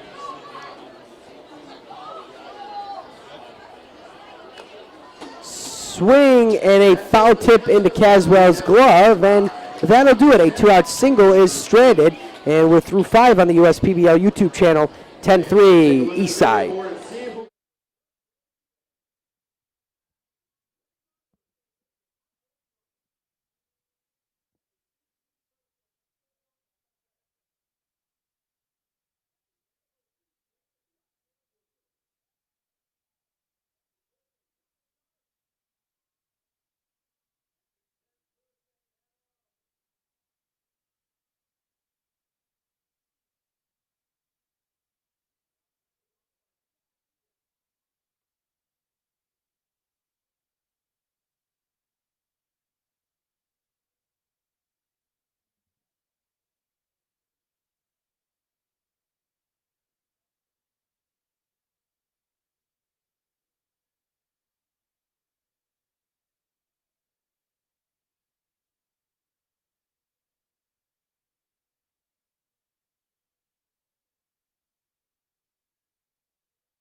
Top 6 and number 6 will lead it off for the Diamond Hoppers.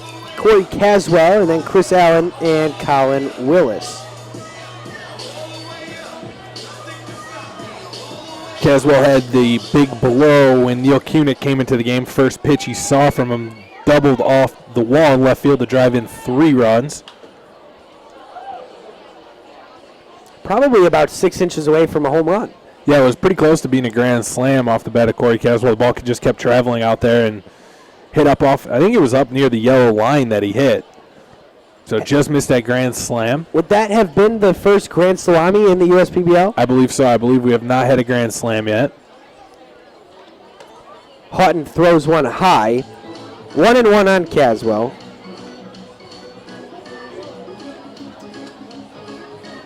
We talked about Hod Buchanan in the bottom half of the inning. Just to come back with him is his work ethic. Like you said, we're talking to the DVS guys.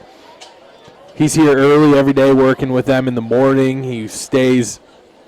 He's just really dedicated to be growing as a pitcher, and it's benefited him really well because he's a completely different pitcher than he was when he first took the mound in the USBBL.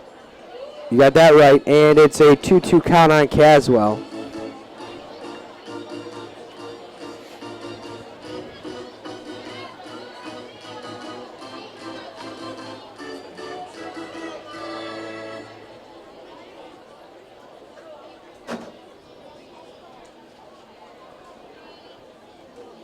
Swing and a miss, and Caswell is retired. Now batting the first baseman, number 18, Chris Allen. Just challenged him with that fastball and blew it right by him. Impressive stuff from Hod Buchanan. Hard thrower, and he's been able to work in that off-speed pitch and be able to pitch with control as Chris Allen will step to the plate.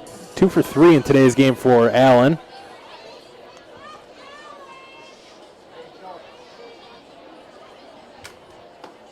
Takes a first pitch strike that splits the middle of the plate from Hod Buchanan to go down 0-1.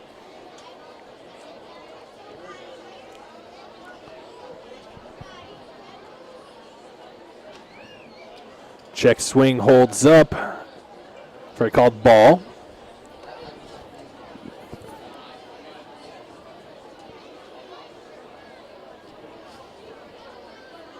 So 1-1 on Allen. Buchanan has struck 3 out of the 4 that he has faced out. Called strike there. Allen not happy, but it's another 1-2 count for Buchanan. And you just wonder what Buchanan can be. He has the size. He has the arm. Foul out of play. but he needs the control. You wonder what that ERA could be at if not for the 19 walks in just about as many innings. And I feel like most of those walks were in his earlier appearances in the USPBL back in May and June. Since then, he's been able to cut back on those a little bit, but still always a possibility. So 2-2, Chris Allen has scored twice and will run the count full.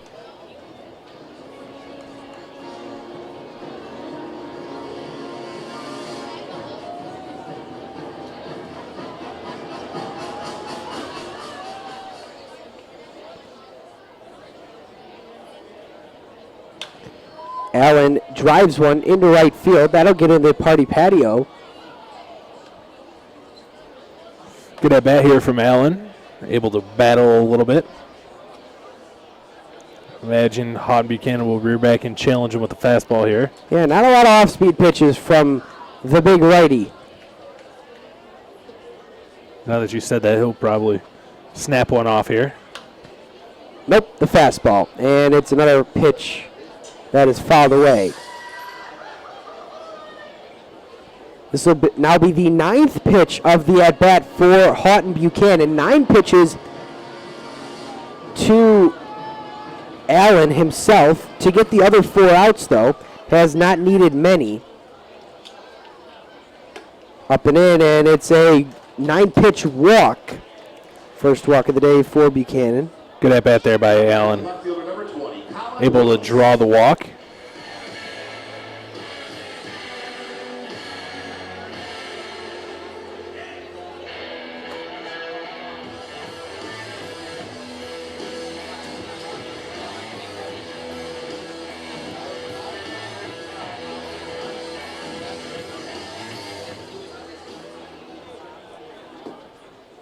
Colin Willis, 1 for 1 today, has walked twice and come around to score twice. Ball inside, and it looks like Buchanan has lost his touch momentarily. 10 men sent to the plate in the third, 9 in the second. So 19 plate appearances in 2 innings this game. That's how the Diamond Hoppers got their 10 runs. Runner goes without a throw. And Allen swipes a bag.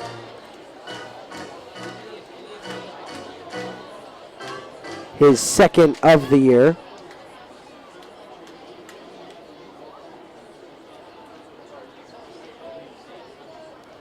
"2-0" to the lefty hitting Colin Willis, and it's cut right through.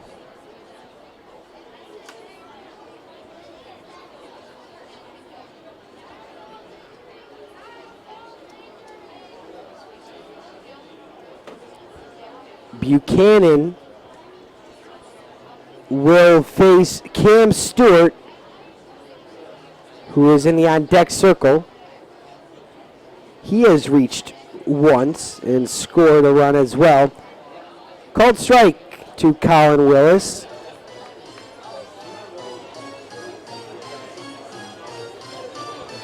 The Stevensville, Michigan native went to Purdue University North Central.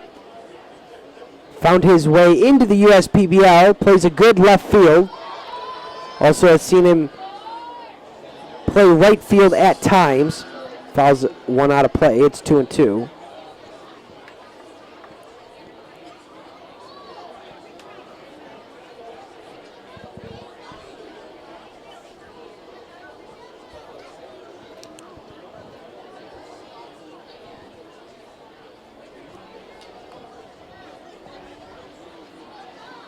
Here comes the 2-2.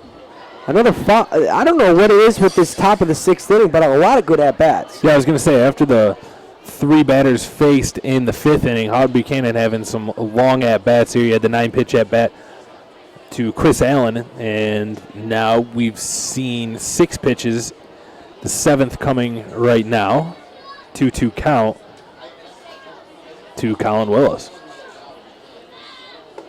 Inside, and another full count to work around for Buchanan. 17 pitches to 2 batters just is not what you want as a pitcher, especially a relief pitcher where managers really don't like you getting above 30 or 33 pitches, somewhere in that range.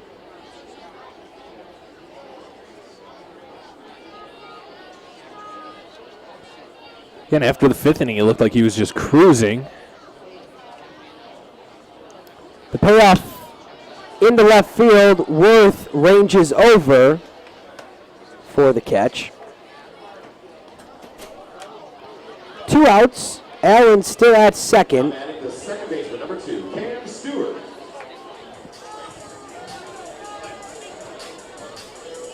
Cam Stewart, as I mentioned, has reached once. He's actually 0 for 1 because he sacrificed twice. One time he did not reach. The one in the second inning, though, it was botched by DJG and reached first. Actually took second on the E4.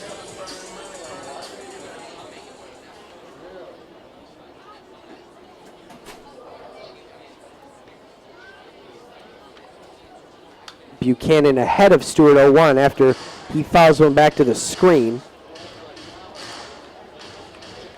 That was, or those 2 sacrifices today in the second and third innings for Stewart were his first 2 of the year. Has 3 sacrifice flies though.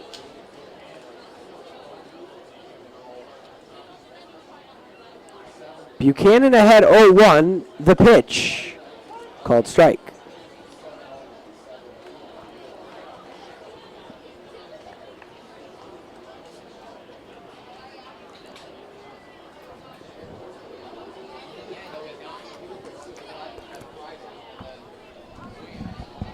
The 0-2, Houghton Buchanan unable to record the out there, and it's 1-2.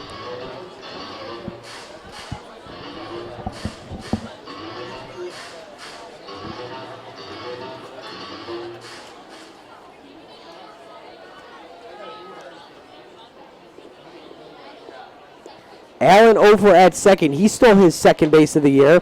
And Buchanan thought he had a strikeout. And so did the rest of the infield because they were about 5 steps towards the dugout. I thought he had a strikeout. It was a fastball that was right on the inside black. But Gary Wagenschutz says otherwise. 2-2, Deuces Wild, 2-2 count with 2 outs. Another ball, though, and that'll be another full count. Buchanan has now put himself in 3 consecutive full count situations.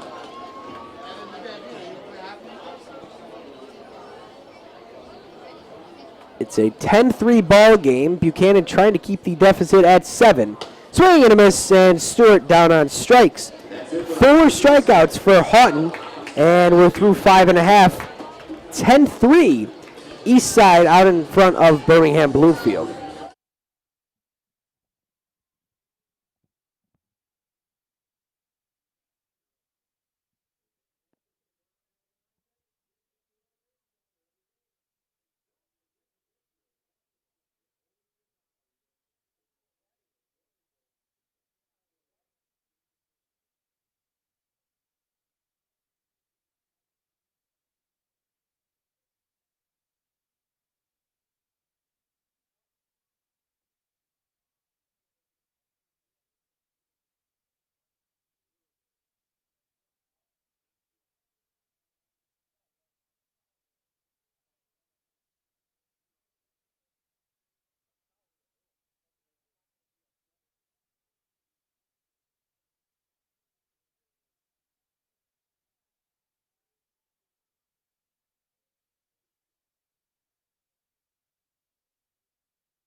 Fernelli Sanchez and then DJ Martinez, followed by Ray Ortega here in the bottom of the sixth.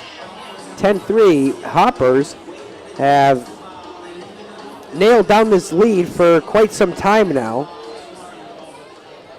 ever since the third inning. Jeff Connolly's done some good work ever since giving up those 3 runs in the second inning when he took over for Jalen Miller. That pitch outside, but it's called a strike. A backdoor curveball, looked like it stayed out, but was close enough. 0-1 to Fernelli Sanchez, and he flies one into center field, but Luke Ortel is there for the catch. Now batting the shortstop, number 2, DJ Martinez. Really, it looks like the Beavers just don't have the offensive mojo we've come to expect from them. They've only recorded 6 hits, 3 runs on those 6 hits. But you look on the scorecard, a lot of strikeouts and a lot of missed opportunities. I think that just shows how good Connolly really is pitching. And he's shown the ability before to kind of settle down after getting roughed up. Or a couple starts ago, I can recall, Ian Yetzko took him deep on the very first pitch, but then he cruised through 7 innings after that. Ground ball, Stewart scoops it up. 2 down. Today he comes in the second inning, gives up 3 runs. But ever since that point, ever since the strikeout of Nick Wilson to end the second inning, he's been very solid for the Eastside Diamond Hoppers. The number 9 man, Ortega's 0 for 2 today.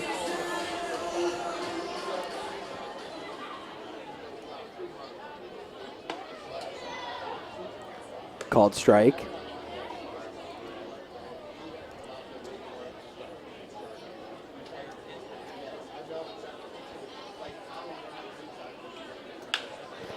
Ground ball to Castro. This should do it.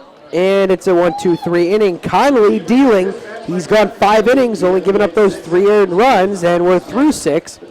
The score is once again 10-3. Hey fans, just as a reminder, alcohol sales.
The Beavers from Orange, Michigan, number 20. A lot of different changes this inning. We'll get to the fielding changes right after we tell you about the new pitcher. It's number 23, Derek Schneider.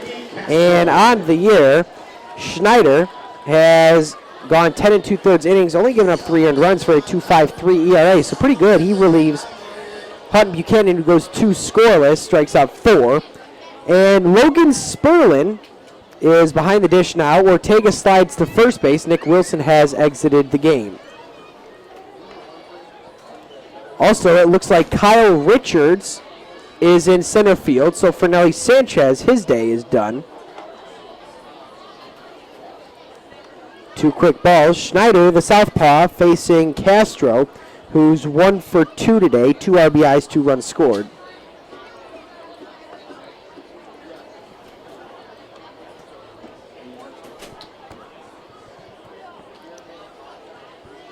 And Jay, is this the white flag? Is Chris Newell giving the white flag here, or is it more just trying to get reps for guys who usually don't play certain positions in the case of Ortega, or trying to get Richards and Sperlin some extra ABs? I think that's what it might be, trying to get those guys a couple at-bats, as they're still going to have 3 at-bats left, so maybe get those guys 2 at-bats each.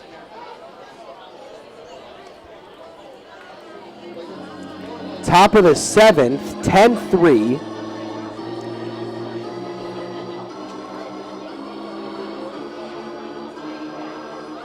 Schneider's pitch is fouled back.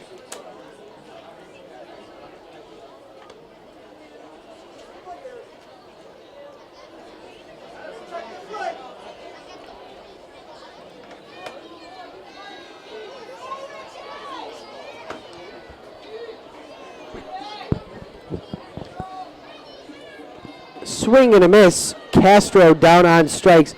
And you see frequently a secondary position for a lot of catchers is that first base position because of probably very similar skill sets needed to be a good catcher and an effective first baseman.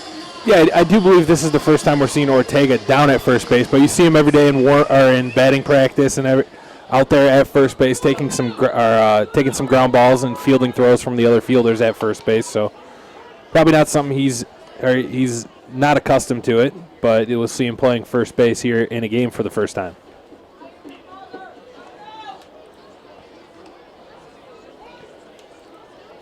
Called strike. It's a good count to be in if you're Derek Schneider. 0-1 towards the 0-2. Check that to Luke Ortel, the leadoff man. 1 for 2 today, an RBI, 2 walks, a run scored. Schneider 2-1 on the year, so a lot of decisions, even though he's a bullpen guy. 11 strikeouts to 4 balls. Ortel lifts one into left center field, and Worth will make the grab. Check that, that's Eric Phillips. So there's another defensive change that we were unaware of. Eric Phillips in left field, Kevin Worth, his day is done. So just to recap the entire defensive alignment now, Phyllis Richards and Miles Williams, the starter in the outfield. Dan Kennan and DJ Martinez, along with DJ G, do not change positions. Ortega at first and Sperlin behind the dish. Ball 1 to the DH, Chris Power, 2 for 4 today, an RBI and a run scored.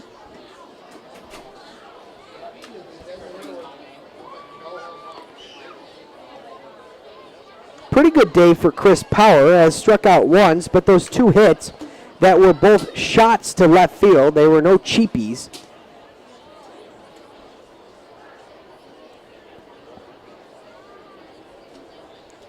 Has raised his average to 338, called strike on the outside corner, 1-1.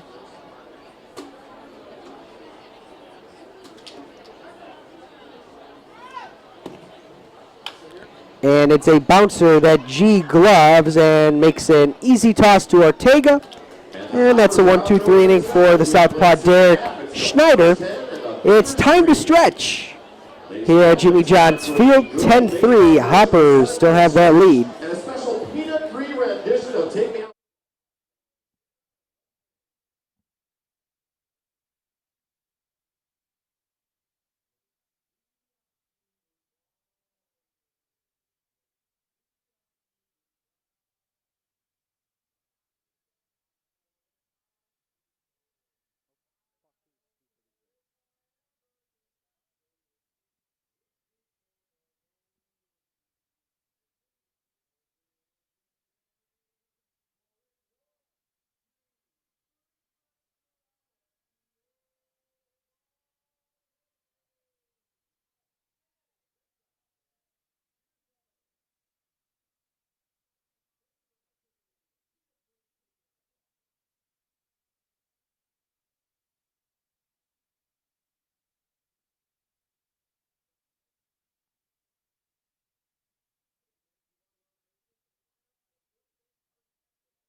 Also, if you have a launch ball, It's funny, after that first inning, I thought this could be a day where a lot of Diamond Hoppers pitchers were used after Jalen Miller was pulled after just one frame. But Jeff Conley, wow, has he been good, especially these last 4 innings. You take away that second inning where he gave up 3 earned runs, he has been shut out since. This will be his 6th inning of work, and he'll be tasked with the top third of the lineup, starting with Dave Pepe. Yeah, you kind of thought that with Jalen Miller on the mound, you thought that maybe they would go with kind of how they've done it in the past when Jalen's pitches. They kind of go with a bullpen game. Jalen might go 2, and then a couple guys, Bravo, Rogers, Hendricks, Lauer, all come out and do some work. But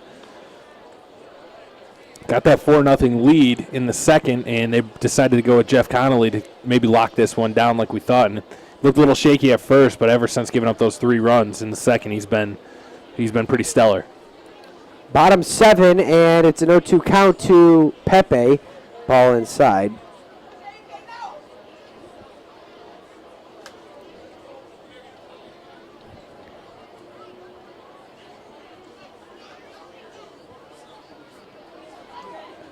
Chris Newell has emptied his bench in some sense. Paul Nochi has decided not to, though, so far. The only position player left for the Beavers is Austin Laird's. Ground ball here, Delgado keeps that streak alive of not making an error. That's the first out of the inning. Now batting for the third baseman, Dan Bennett. Number 1, Austin Laird's. And looks like I spoke a little too soon. Austin Laird's will get an opportunity here as the pinch hitters. So Dan Kennan has been removed from the game.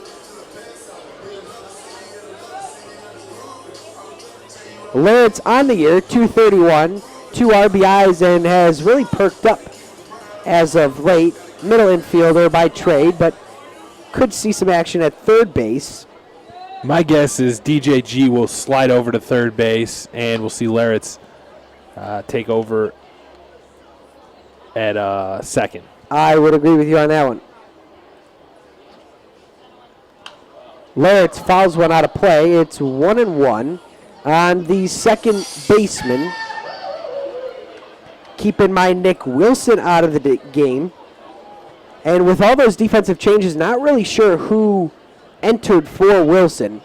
The 1-1 is right up the middle, and that's another base hit for Austin Laird's. He is seeing the ball with great confidence these last 2 weeks. And give a lot of credit to Austin Laird's because it's not easy to be kind of that pinch hitter role and hit when games are out of hand and grab a bat and go up there and hit, being cold, not sitting on the bench all game long, but he's really embraced it, and he's done a very good job, as we saw he got the start in their last game. So he's hitting his way into some playing time now. Logan Sperlin was the man who came in for Nick Wilson. So Wilson finishes the day 0 for 2 with a walk. Sperlin hitting 083, drives one deep into left field. Colin Willis looks up. That one is gone, and Logan Sperlin knew it right off the bat. And boom goes the dynamite.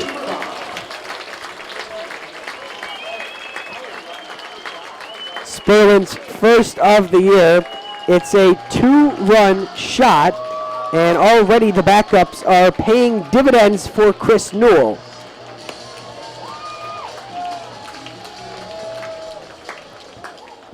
Now batting the second baseman, number 19. DJG will look to continue to chip away at this one.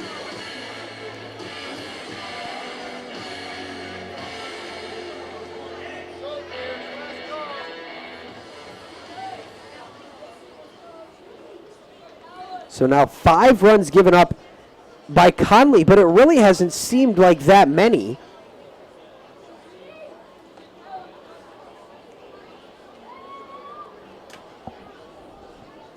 The 1-0 is grounded foul.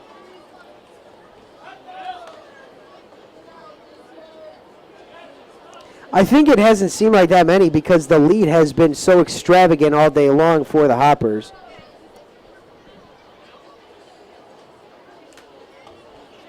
Usually we expect Nick Wilson to hit home runs out of the 3-hole, but Logan Sperlin just did it. 1-2 on G.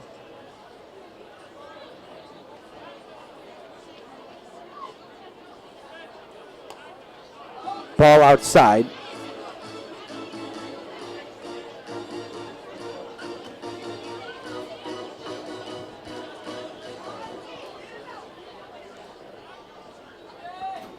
The 2-2 is fouled back to the screen.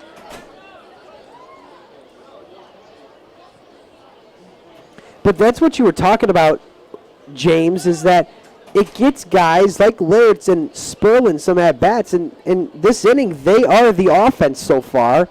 So nice to see some contributions elsewhere. Diving play from Delgado, but G is on board with a base hit.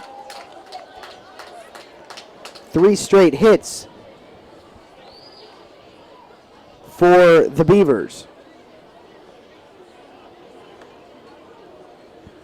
It looks like we'll get a little bit more sense of urgency down in the bullpen for the Diamond Hoppers. Looks like Tatum Hendricks is warming up down there. Now batting the left fielder, number 16, Eric Phillips. Eric Phillips came into the game for Worth.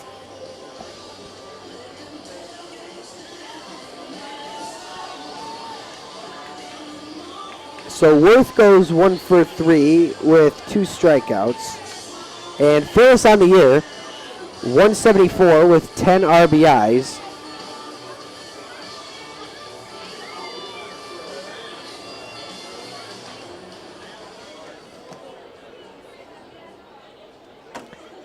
The lefty-on-lefty matchup here, not an easy one.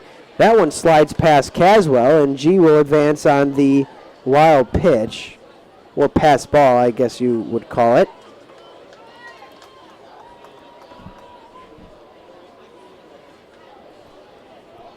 It just feels like the Beavers are going to pounce somewhere in this game. You just don't know when.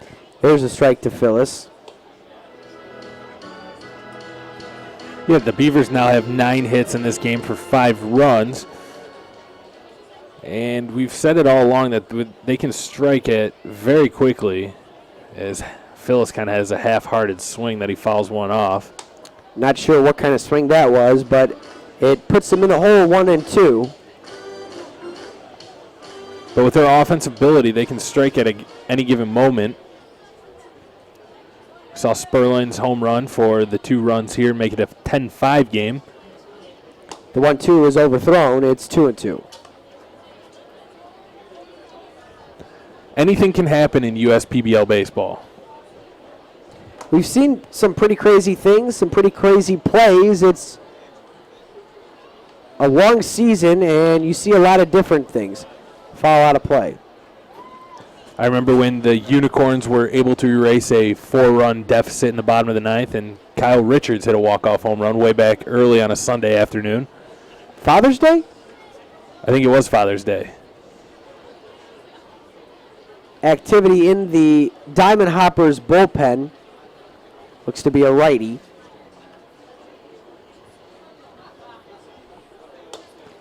Ball outside. That is number 15, but it's not Dan Meyer. Dan Meyer has moved on from the USPBL. Conley working out of this jam, though. 1 out, payoff pitch is popped up sky high. Stewart under it. And he will let it fall. So Stewart loses it in the lights. Probably will be an error there as he dropped that one. Don't know if it ricocheted off the mitt, but Phyllis reaches first base.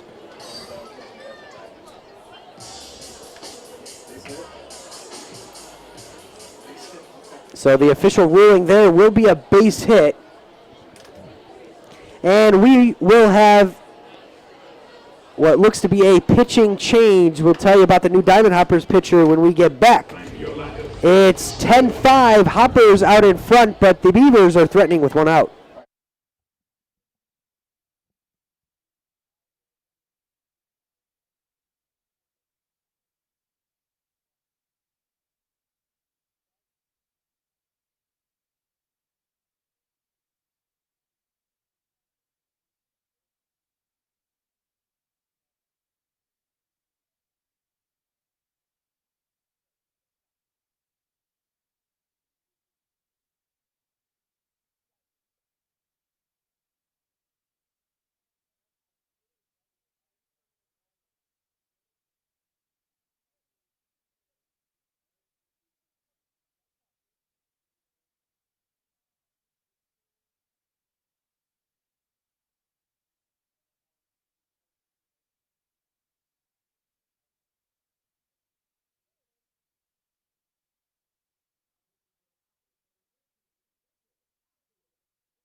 So the new pitcher for the Diamond Hoppers is number 15. That's not Dan Meyer. It's actually Mitchell Osnowitz. And Osnowitz, a 6'5", 245-pounder who has some major league experience. This season was in the Frontier League and was 1-0 with an 8.10 ERA in 10 innings, but his professional career spans over 60 innings of pitching.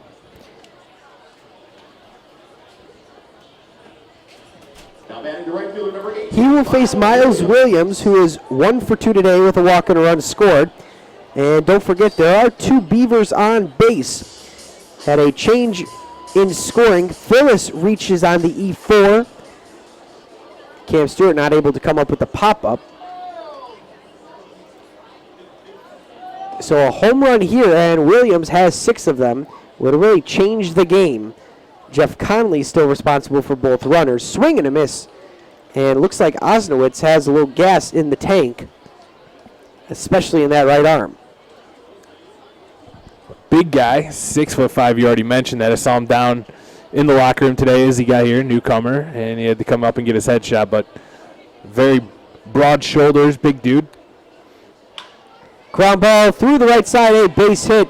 G didn't get a great read on the ball, and that'll load the bases for Kyle Richards. Now batting for the Beavers, number 4, the center fielder, Kyle Richards. This is definitely one of the downsides to emptying the bench because you have Richards in the game instead of Fernelli Sanchez. Like I just mentioned, though, I did talk about Kyle Richards, his home run he hit. He's got 2 of them this season. Limited playing time lately. Just crowded outfield for the Birmingham Bloomfield Beavers. Lots of guys that can hit.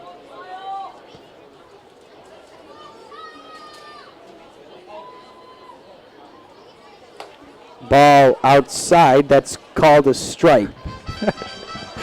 And you're laughing at it, but I just thought it was a good ball and a half outside. I tend to agree with you.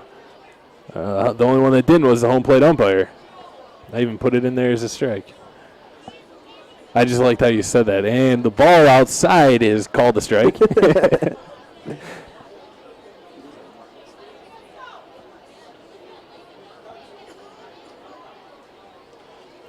That ball definitely outside, but a good play by Caswell to smother it in the dirt. Great block there by Corey Caswell. Down in the dirt, able to slide his body over, keep the ball in front of him, hold the runners on the base pass.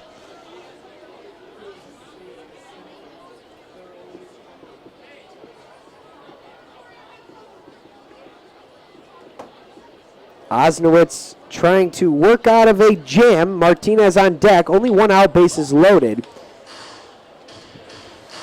Good swing right there by Kyle Richards. Fouls it straight back into the screen.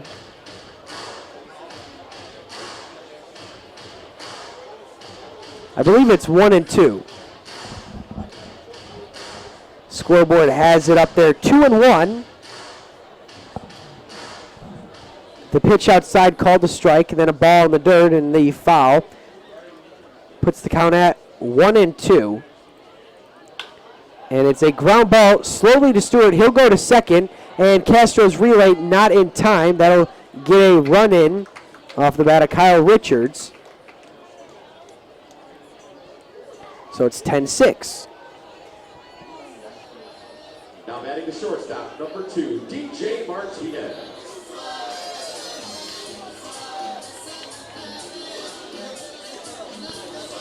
Does get credit with the RBI there. Makes it a 10-6 ball game. Still 2 at-bats left for the Birmingham Bloomfield Beavers, and they're not done yet. DJ Martinez at the plate. Yeah, if Martinez can get a hit here, it's a 10-7 game, and you never know what can happen, especially with the top of the order coming back, albeit a depleted top of the order. No Nick Wilson, no Dan Kennan, no Kevin Worth, and no Fernelli Sanchez in the game. Martinez is in the game, though, and he's 0 for 3.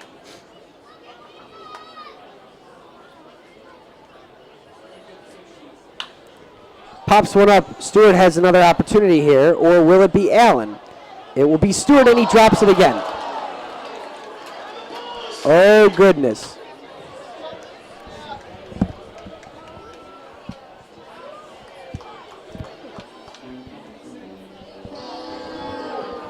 So that's another E4. Cam Stewart will like to forget this inning, and that one will score another run. Richards all the way over to third base, and Phyllis scored on that play. So it's corners again, this time with a 10-7 score. So 2 E4s in the inning.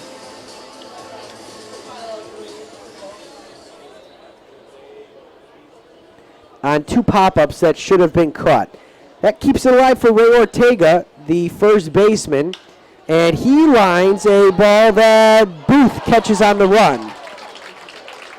There were 2 outs, but Martinez thought there were 1, and that'll do it. 9 men come to the plate, 4 runs come in to score, and we're through 7 on the USPBL YouTube channel.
So Tyler Booth is up, and it's a new pitcher in. That's Andrew Nelson.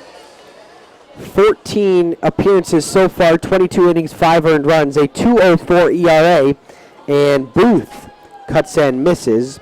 It'll be Booth, Delgado, and Caswell. A perfect inning for Derek Schneider as he exits. Another called strike. 0-2 on Booth. 1 for 4 today. Another change in scoring.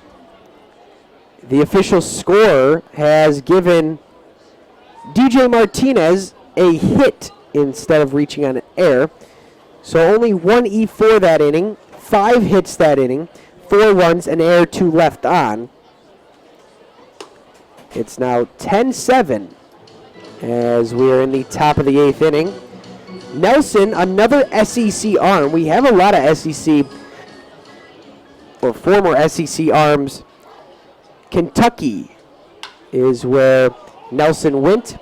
Ortega bobbles one, but the play in time, a slow call from Scott Wolendowski in the field, but that's out number 1. Now batting the third baseman, number 10. Good play by Ortega. Kind of an in-between hop, not a guy that's accustomed to fielding ground balls in the field. Able to knock it down, had the whereabouts to flip it to the pitcher covering for out number 1. And if you're Andrew Nelson coming into this situation here in the 8th inning, your team just scored 4 runs in the 7th. They're only down 3. You want to go out there and pitch a good inning, keep the hoppers off the board, and get your boys back to batting. That is absolutely right. In the top half or the bottom half of the 8th, I should say, it'll be the same 3 that batted in the top half of the 7th. Strike 1 to Delgado. It's 1-1. Pepe, Laritz, and then Sperlin. It's such a tough play to rule on for the official score. Ground ball here to Martinez. Makes it look easy for out number 2. But those 2 pop-ups to Stewart, the first one Stewart should have probably caught. But talking with the official scorer in between innings, he was saying that no one touched that ball. It fell between 2 fielders, so he ruled the hit. I could see why he said the hit. I still think it was a catchable ball. It should have been caught, and you go with the air there. 2 outs for Corey Caswell, 1 for 4 with 3 RBIs.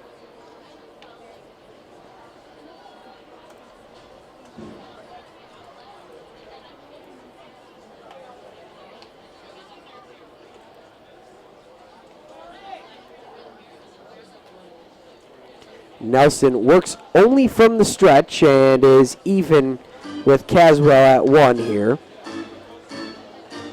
Laird stays in the game as the second baseman, with G moving over to third as James predicted.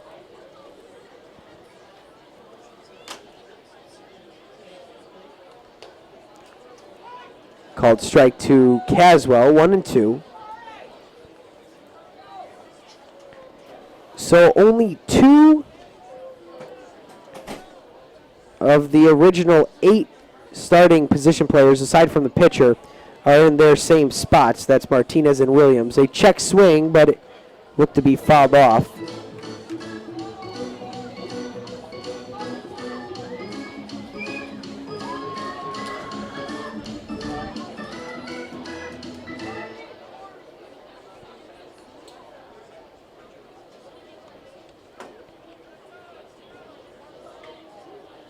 Nelson's 2-2 right through Sperlin's legs. Kind of looked like Sperling thought he caught that ball.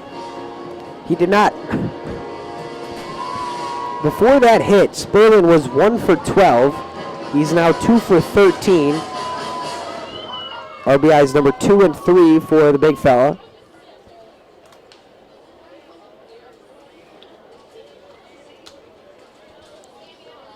The payoff pitch grounded over the glove of Nelson and into center field, I should say, for a base hit.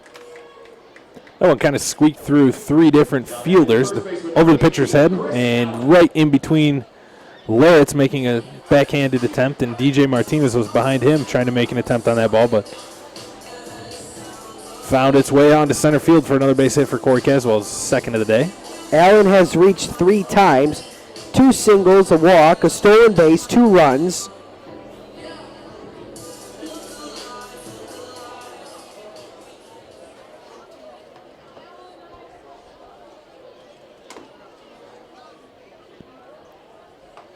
Inside. And this is an important spot for the Beavers, and especially Andrew Nelson, because if you remember, when the Beavers made it a 4-3 game, the Diamond Hoppers came back with 6 runs of their own in the top half of the following inning. That was the top of the 3rd.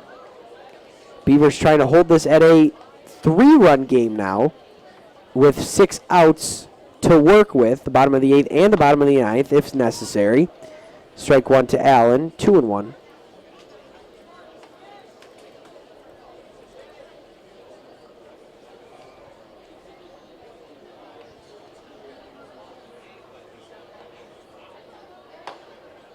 Called strike on the outside 3rd. Nelson, another guy out of the bullpen for the Beavers that can bring some heat. I know he's touched 95 in a game before, but consistently around 92, 93 with the fastball. The 2-2. Again, gets away from Sperlin, and Caswell will move up to second. So a wild pitch for Andrew Nelson.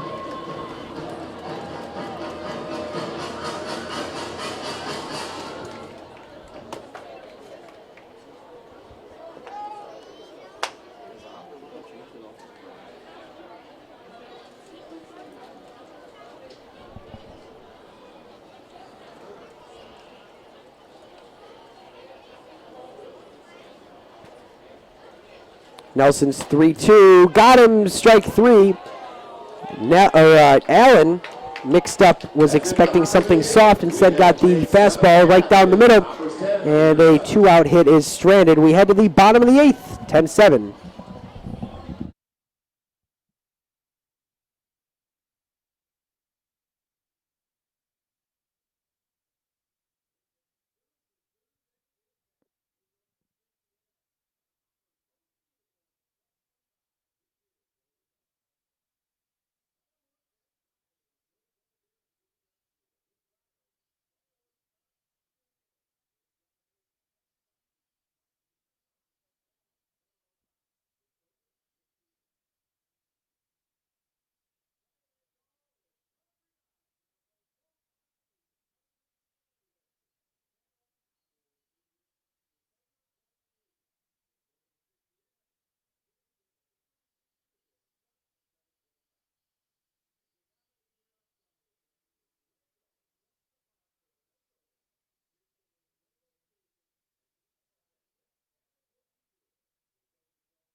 Now batting for the Beavers, the designated hitter number 17. Pepe Lawrence and Logan Sperlin due up for the Beavers here in the bottom half of the eighth. They are down 3 runs. It's 10-7, and Mitchell Osnowitz will be back out there for the Hoppers. Conley went 5 1/3 innings, 9 hits, 7 runs, 5 of them earned, 5 strikeouts, a walk, and 2 wild pitches. Beavers actually out-hitting the Diamond Hoppers 11-10. Beavers have also committed 1 more error than the East Side squad, 2-1. 1-0 to Pepe.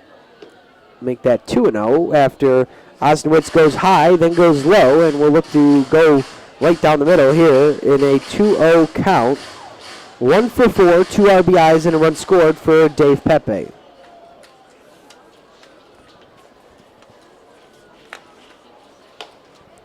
Strike on the outside third.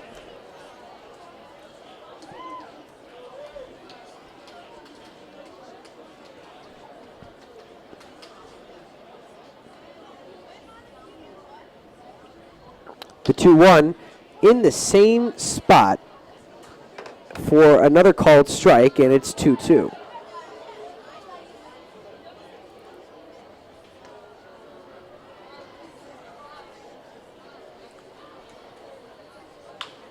Ground ball right side, but it's foul.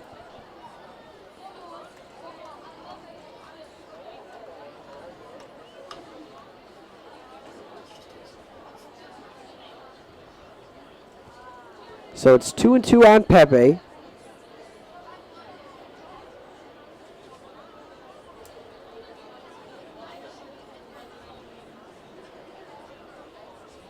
And it's way outside.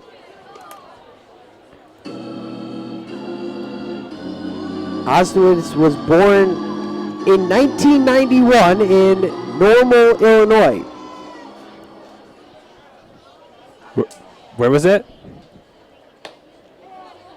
Ball outside and looked like the same pitch that Allen struck out on. The city's name is Normal.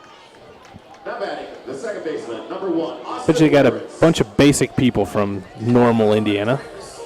I'm not great with my Illinois geography, so I'm going to try to find it here. Oh, it's Illinois. Sorry, not Indiana. Normal is right in the middle of Illinois, which is par for the course, I would assume. It's a pretty normal place to be. Strike 1, 2 outs.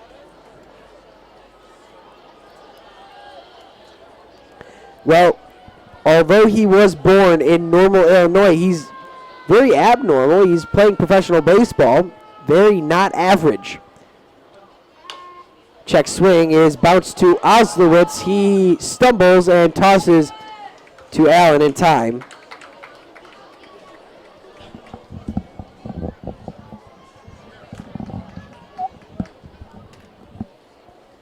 Now batting the catcher, number 40, Logan. So Pepe on second, and Sperlin, who had that 2-run home run last inning, will bat with another man on.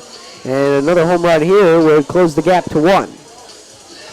Yeah, Osnowitz just kind of lost his footing there as he went to, looked like he wanted to throw the ball to second base to try to start the double play on the slow check swing from Austin Laritz, but regained his footing and tossed it over to Allen at first base to complete the ground out. I never knew there was a city named Normal.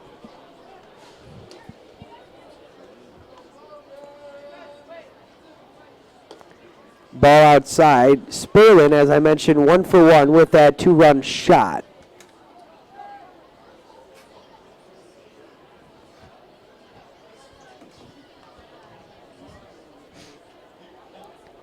The 1-0 to the catcher. Right down the middle.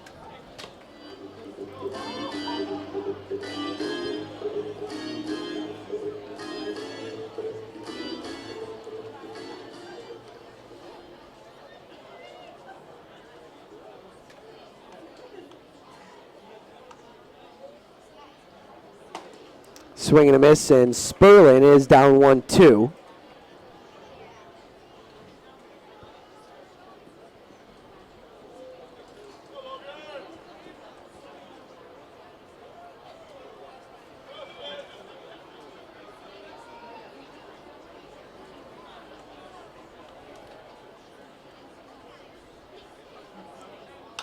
One-two is fought off.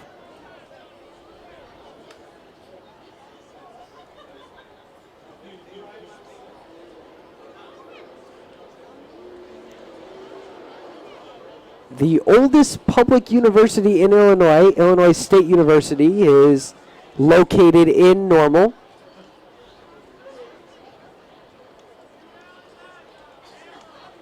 A lot of people in Normal are employed by that university. Also, State Farm Insurance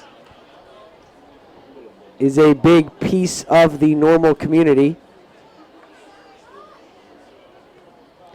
but was originally named North Bloomington in the 1850s.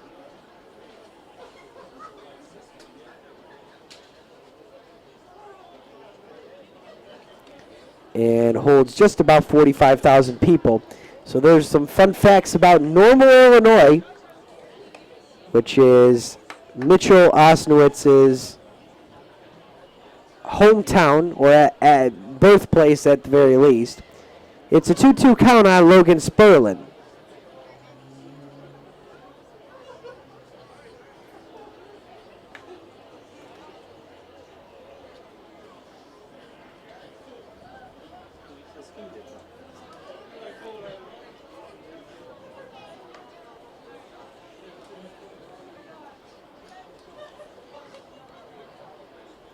Ostowitz slowing this one down, and another full count.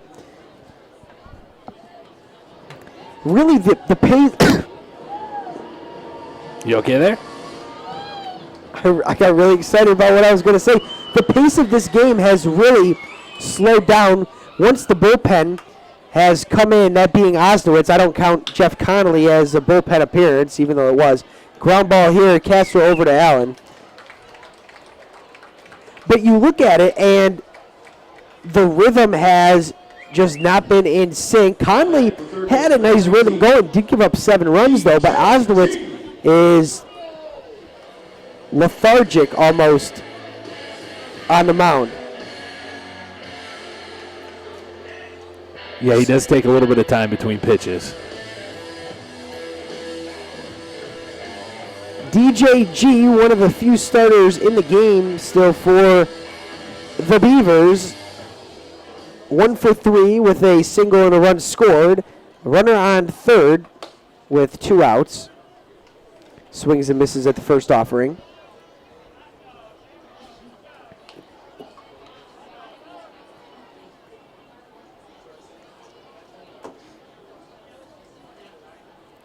The 0-1 is fouled back to the screen, and it's funny because you always look at the the people in the first row and how they react to pitches nailed into that screen, and a few people did jump.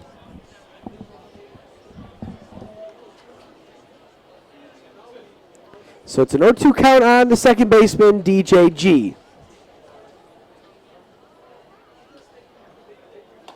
And it's upstairs.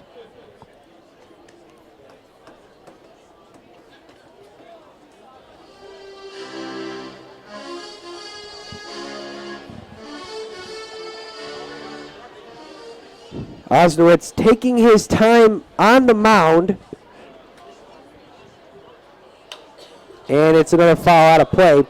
It might be a combination of Osnowitz and his pace, and the Beavers are putting together some pretty good at-bats. Fouling some pitches off. But yeah, good at-bats by the Beavers, and Osnowitz does take quite a bit of time on the mound, as you'll see with a lot of late-inning guys. Swing and a miss. G is retired, and it's the first strikeout for Mitchell Osnowitz in his USPBL career. We head to the ninth. 10-7 after Dave Pepe is stranded 90 feet away.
Excellent job. So the new pitcher in the ninth inning for the Birmingham Bloomfield Beavers will be Eric Kimber.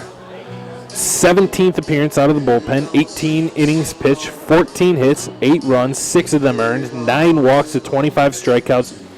Has a 2-0 record to go along with 2 saves. Has a 3.0 ERA. Opposing hitters are batting .212 off of him. Can bring the heat 94, 95, maybe even touch 96. He's been a good strikeout pitcher out of the bullpen for the Birmingham Bloomfield Beavers. He will face the bottom third of the order, so Nelson goes 1 inning, gave up a hit, struck out 1, did not allow to run. Willis, Stewart, and Castro. It's 10-7, ninth inning. Kimber being the 6th Beavers pitcher, and all of the runs were given up by Alex Kinch, the starter. He gave up 10 runs in 2 2/3 innings. Was not the start that Kinch was looking for. called strike on the inner third, and it's 1-1 on Willis. 1 for 2, 2 walks, 2 runs scored. Also a double. Swinging him is there, and he's down to the count 1-2. Plenty of USPBL action. A 7-inning game tomorrow between the Hoppers and Unicorns as we finish a suspended game. That'll go 7 innings as well. A rematch of this one on Friday. The Beavers and Unicorns on Saturday, and the Hoppers and Unicorns on the Sunday matinee. It's Lego Day at the park, James. Fun things going on. Also, country music night on Saturday the 13th. Tickets available 248-601-2400. And as always, if you can't make it out to the game in person, subscribe to our YouTube channel at USPBL, or the United Shore Professional Baseball League. And it's a leadoff single for Colin Willis, his second hit of the day. Now batting the second baseman, number 2, Cam Stewart. One thing that I have noticed, James, as of late, is Kimber looks a little more hittable each time. Not to say that he's losing his stuff. It just seems that the Diamond Hoppers and Unicorns are really targeting in on that fastball and know that he can bring the hit, so they're ready for it. Yeah, I think that's a little bit of the case, and some of his pitches may be finding too much of the strike zone. These guys are professional hitters. They can hit a ball throw 95 miles an hour.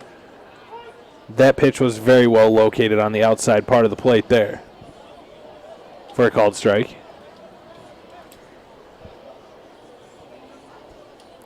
(0-1) on Cam Stewart. 0 for 2 today. Does have 2 sacrifices and scored a run. There's another called strike.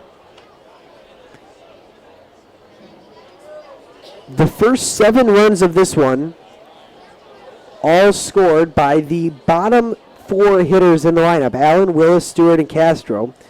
Ortel, Power, and Delgado have added runs themselves. Swing and a miss, and Cam Stewart is out of there.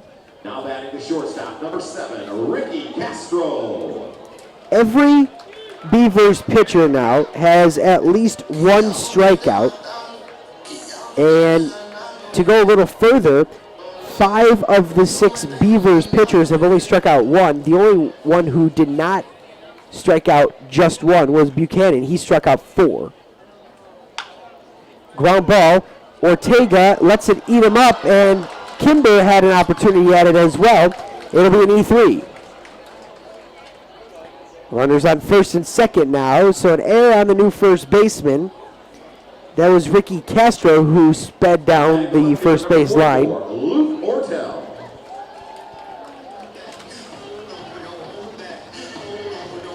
Ortel has had a busy day at the plate. 2 walks, an RBI single, a line out, a fly out to the left fielder.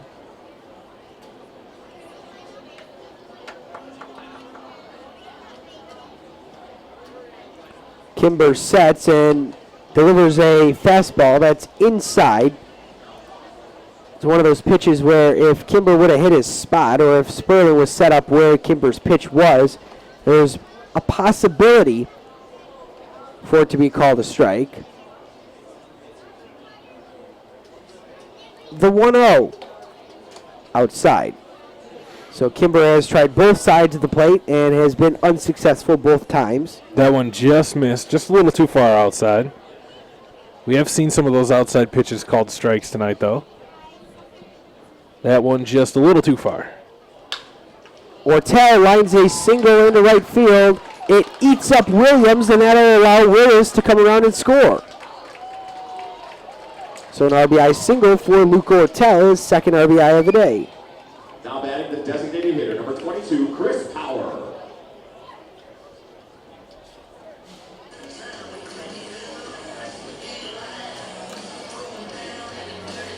Chris Power will step to the plate. He's 2 for 5 with an RBI single and a run scored.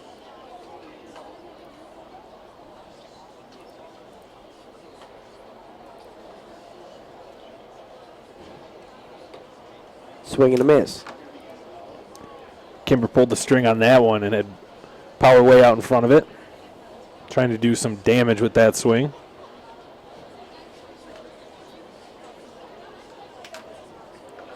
Runners still on first and second. One out. Power will take a ball up at the eyeballs. Power DHing today has found a home at the DH position, with Corey Caswell being the everyday catcher.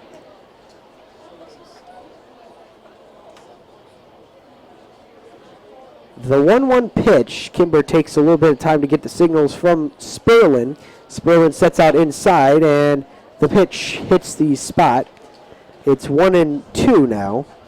Power's been good all year, but you've really seen his offense surge ever since being spotted into that 2-hole. Really kind of found a home in that 2-hole, hitting behind Ortel in front of Tyler Booth, and he's done very well in the 2 spot for the Diamond Hoppers.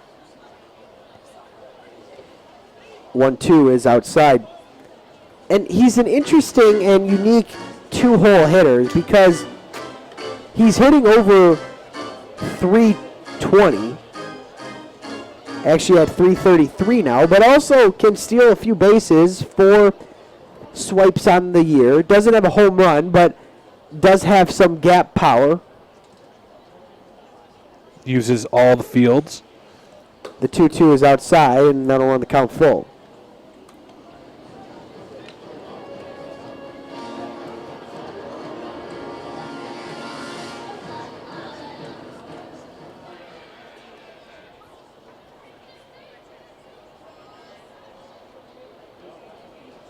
Kimber's payoff pitch, up and away, and that'll load the bases with only 1 out. Now batting the right fielder, number 13, Tyler Booth. So Booth has a bases loaded opportunity. He already has an RBI today. 1 for 5 with that RBI single.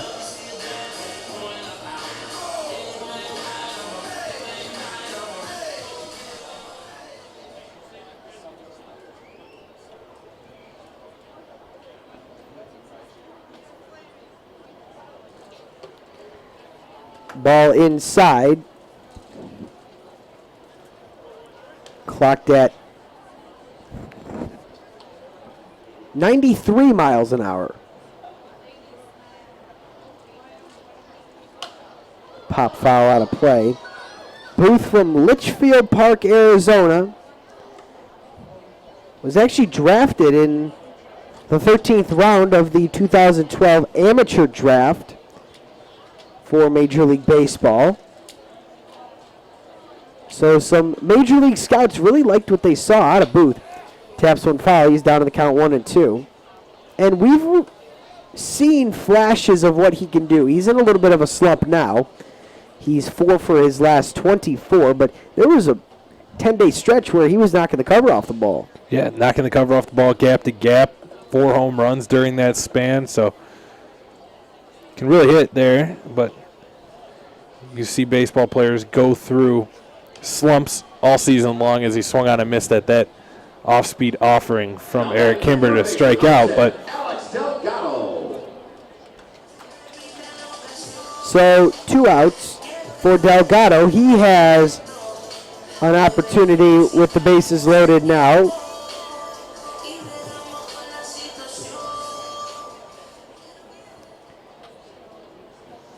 Oh for 4 with a walk and a run scored. He drives one into center field, but Richards on the run makes the catch. We head to the bottom of the 9th. The Diamond Hoppers strand the bases loaded. Last call for the Beavers right after this. It's the Hoppers 11 and the Beavers 7.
Tori Deshazier in for the Diamond Hoppers to close this one out. It's not a safe situation, but Deshazier in one game and 2 innings looked really good. 5 strikeouts, and opponents were 1 for 7 off of him. He was fantastic. The curveball was the best curveball I've seen all year long from any pitcher.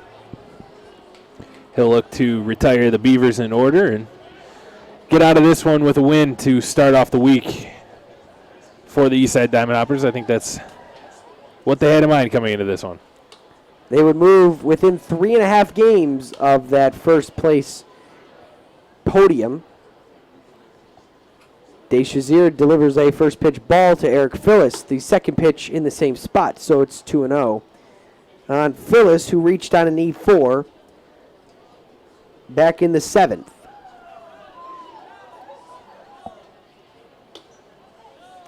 Fastball in on the inside black.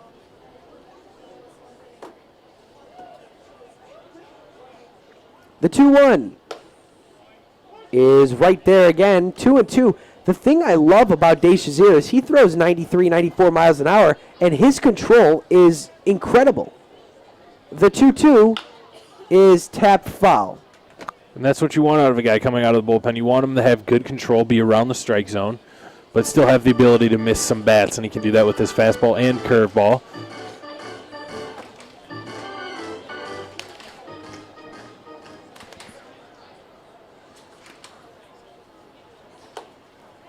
Ball just outside, and that'll run the count full.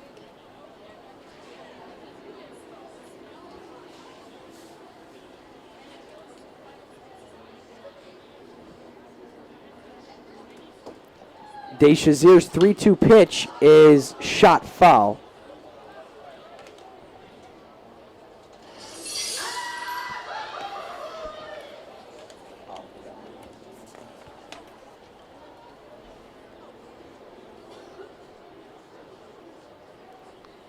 Looks like Fausto Carmona out there with the glove right in front of his face before he delivers, and it's another pitch that's skied foul. 3-2, no outs. Deshazier from Pine Bluff, Arkansas. Where's the number 17? And it's another grounder. This one will be foul. Play, did you see that? He barehanded that ball. One hop barehanded it right along the line and tossed it over to first base.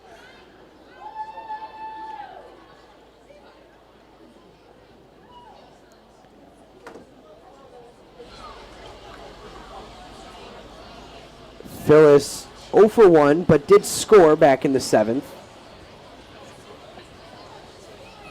Deshazier in a hard battle here, a full count, and it should end in a ground out. Castro's strong throw over to Allen is botched. So an E3 there, and the Beavers might have some life here, down by 4. Miles Williams. With Miles Williams coming to the plate. So Phyllis has now reached on 2 errors, an E3.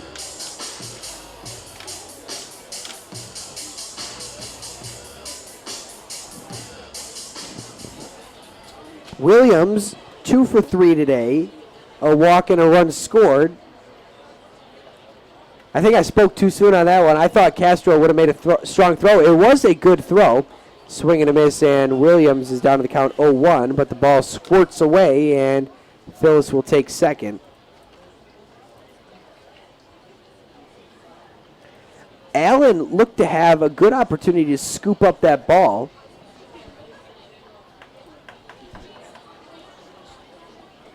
And it looked like it was in his glove just until the last second. That last play? Yeah, the last play at first base. It looked like it was in his glove and just squirted out. Deshazier's 0-1 in there for strike 2. Williams with a quick glance back at Gary Wagenschutz.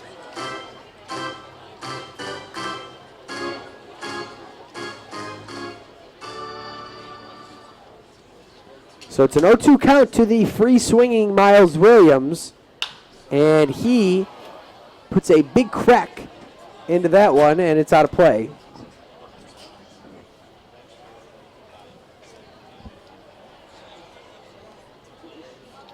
Count will remain 0-2.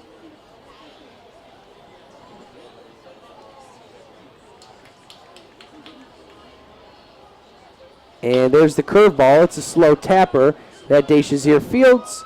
And runner actually holds on that one, so job well done by the Diamond Hoppers defense. There's one out. Now batting the center fielder number 4, Kyle Richards. Sanchez, before he exited, was 2 for 3 with a run scored. Richards is 0 for 1, bounced into a fielder's choice, and now with one out, the outs are dwindling for the Beavers.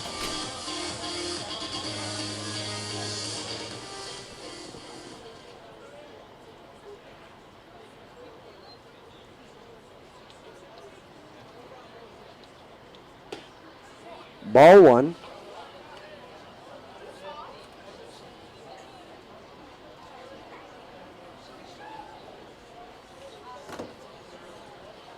Richards was hitting .214 coming into this one on the season. 2 home runs, 6 RBIs. James touched on that clutch walk-off home run on Father's Day. But with that out recorded, his average dropped to .211. 1-1, Deshazier on the mound. The 4th pitcher for the Diamond Hoppers. A half swing results in a chopper to Delgado and makes a strong throw. Allen able to corral that one for the second out. Runner stays put. Now batting the shortstop, number 2. Good strong play from Alex Delgado. Keeps up his superb defense down there at third base.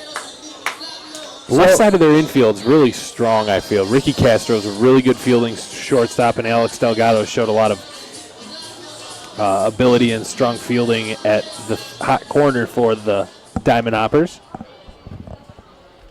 Last chance for the Beavers is DJ Martinez, 1 for 4 with a base hit.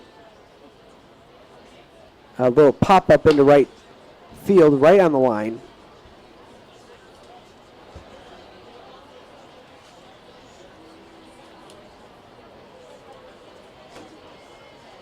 (1-0). Martinez awaits the pitch and lines it foul.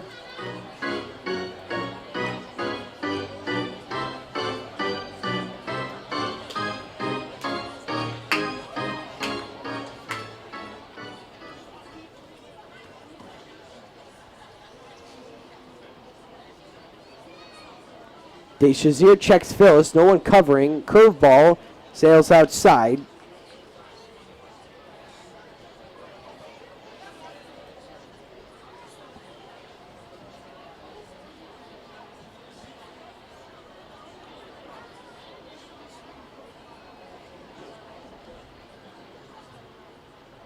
The 2-1, Deshazier uses the fastball to even up the count at 2.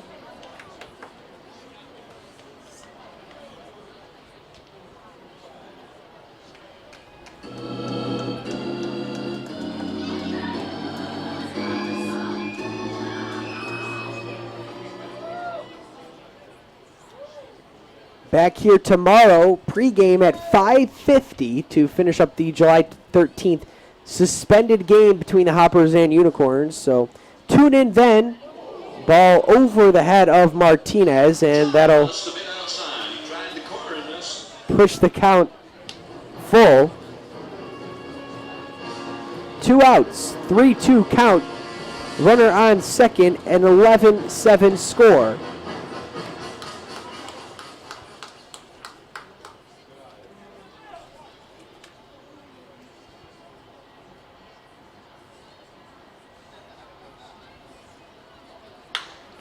Ground ball, a soft liner, and that'll do it for this one. The final score, 11-7 in favor of the Diamond Hoppers. The winning pitcher, Jeff Conley. The losing pitcher, Alex Kinch, drops to 2 and 3. No save this time of the game is 3 hours and 11 minutes. The Beavers drop to 21 and 13. Diamond Hoppers climb above 500. They're at 17 and 16 and will be back in action tomorrow night. A good offensive showing, especially from the second and third innings for the Diamond Hoppers, James. Yeah, it was definitely a good showing for the offense for the Diamond Hoppers, and also the pitching of Jeff Connolly, who gave up 7 runs, but was able to kind of the middle innings between where he came in the second inning, he gave up 3, and then between that time, he was very strong, and then the remaining guys coming out of the bullpen. Mitchell Osnowitz making his USPBL debut this evening, pitched very well for 2 innings, and Torrey Deshazier closed it out in the 9th. The lone home run today from Logan Sperlin, his first of the year, was a 2-run shot back in the 7th. Conley went 5 1/3 innings and earns the win, even though he gave up 7 runs, 5 of which are earned. On the other side, it was a 6-pitcher performance that combined to give up 11 runs. However, Kinch was responsible for 10 of them, thus getting him the loss, his 3rd of the year. Back in action tomorrow night. Don't forget to subscribe to our YouTube channel at United Shore Professional Baseball League and get your tickets at 248-601-2400. We'll see you tomorrow night. That'll about do it for us. Final score, 11-7. Hoppers out in front. Jeff Conley with the win at 2 and 1. Kinch drops to 2 and 3. Time of game once again is 3:11. For my partner James Zarnick, I'm Kevin Klein saying so long from Jimmy John's Field. Once again, your final score: Eastside 11, Birmingham Bloomfield 7.